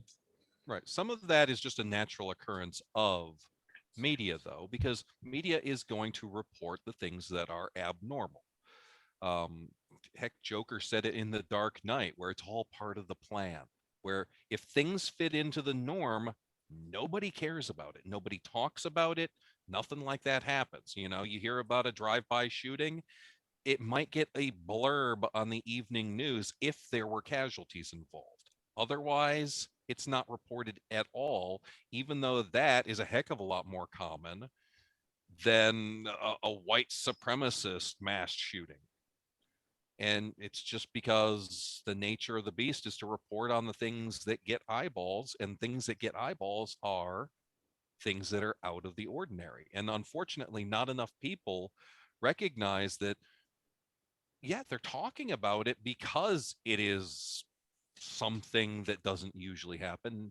And Let's do a 5-minute quick jaunt down a different path on the same subject.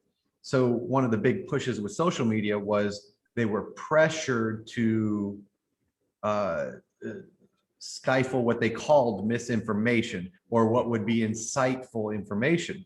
So if we were to use that same uh, ethical code, wouldn't it be the ethical requirement of the media to not only to report on those things that are sensational, but at the same time, when cities start freaking burning, say, you know what? Hey, everybody settled down, because yeah, this was bad and we showed it to you, but also this is what's actually going on.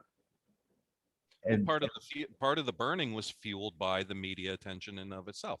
Is that if you actually reported the incidents correctly, would you really have triggered such an outrage? no, absolutely not. So a lot of this does go back to the way the stories are being brought to the people.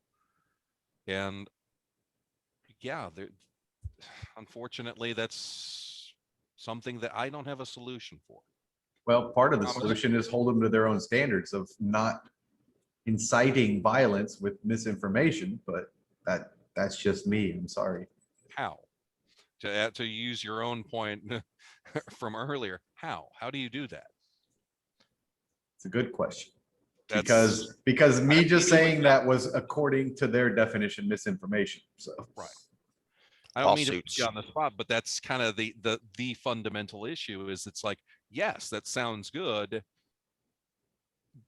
but what steps do we take to do that, though? And to my knowledge, there's no coherent roadmap right now. well, to my knowledge, any steps we're taking are the opposite direction. Yeah. Right. Well, They have steps in mind of what they want to accomplish.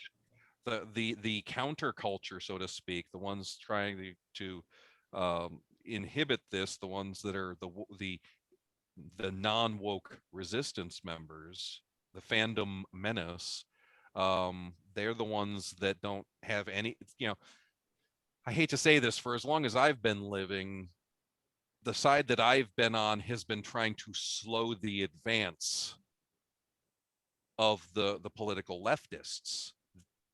There has been no plan in place to actually enact my ideology or the ideology of others in a way that explains it to people and says, hey, look, this is what we're actually about.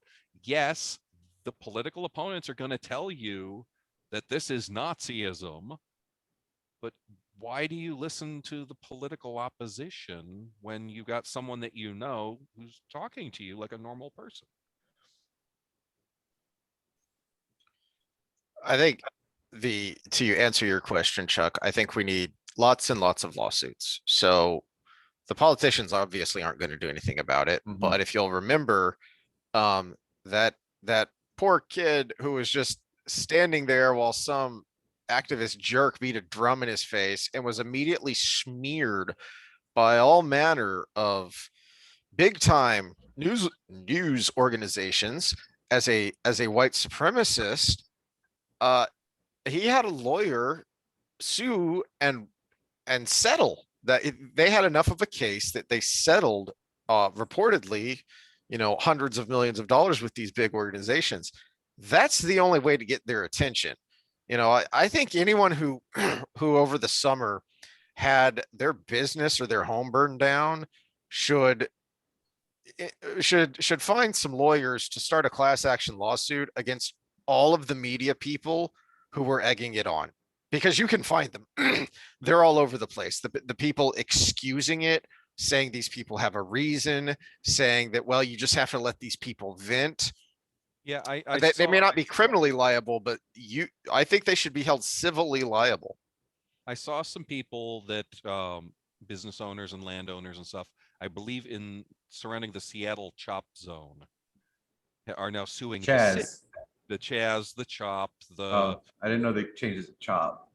well, I think it started off as I don't know. They changed it from one to it started as one and transferred over to the other. I guess it started off as Chaz to Chop, and I don't know. But bottom line is that the business owners and property owners of the area are actually starting to sue the city over allowing that crap, and that's a good first step. Well, another step might be, because we got so much going through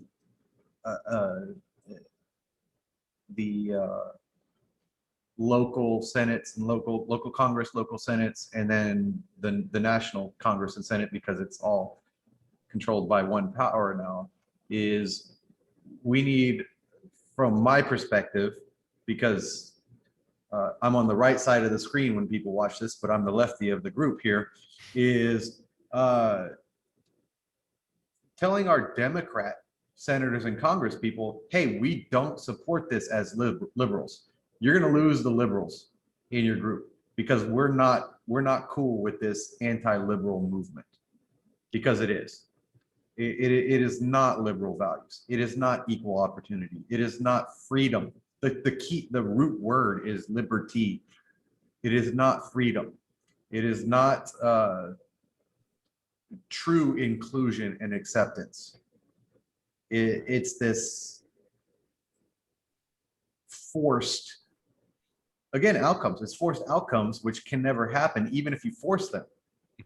Yep. So yeah, it's going to take a grassroots movement on that point, because for the next 2 years or so, we have to rely on those people having some sort of willingness to break from the party to some degree, because the party went a completely different direction. Yeah. Yeah. So have we reached kind of an ending point? Is there? Yeah, we hit critical mass, I think. I wanted to talk small business with you, but I guess that just means we'll have to have another episode sometime. I can always come back at a later date. We can talk about small business. We can talk about Justice Thomas suggesting that social media companies become utilities and are therefore regulated differently. We can talk about all sorts of interesting things that are happening in. Has anybody discussed the third option, that they're just something completely different? Honestly, I don't know. I've often thought Section 230, it made sense when the internet was new and back in 1996, but it has become a fully different beast. And the question would be, okay, sure, it's something different. What would you do about that? But that's all stuff that we can talk about at a later date if you'd like. Yeah, and we've got time. All right, this is the Affable Gentleman. Yep. I'm only streaming on Sundays from noon to 4 Central Standard Time. And the little session I run is called Gaming with Fred, where we're currently running Witcher 3. And I'd love to see everyone there. And I appreciate both Sam and Heath having me on today. Thank you. And if anybody wants to contact you or add you on any social media, you got anything you prefer for your podcast? Just hit up YouTube. You can go to YouTube and search for Affable Gentleman. Leave comments on any of my videos. I have a Discord that's not completely set up. I've got a Twitter that's not completely set. I've got a variety of things that I'm still in the process of fixing. Earlier, we experienced a little issue with my PC that it's not happy with me right now. We don't need to know about the issues with your piece. Yes, I have an extensive list of things that I still need to do. But anyone who wants to tune in and see the train wreck on Sunday is welcome to come aboard. Awesome. Sounds like fun. All right, we're also on Twitter, S Distillation, Social Distillation. Look us up. If you see the little copper pot still, then you know you got us. You can be one of our 5 followers. And, no, yeah, somewhere around there. All right, guys. Well, thank you for putting up with me. Yeah, no, it was great. Awesome. Talk to you later. Go away.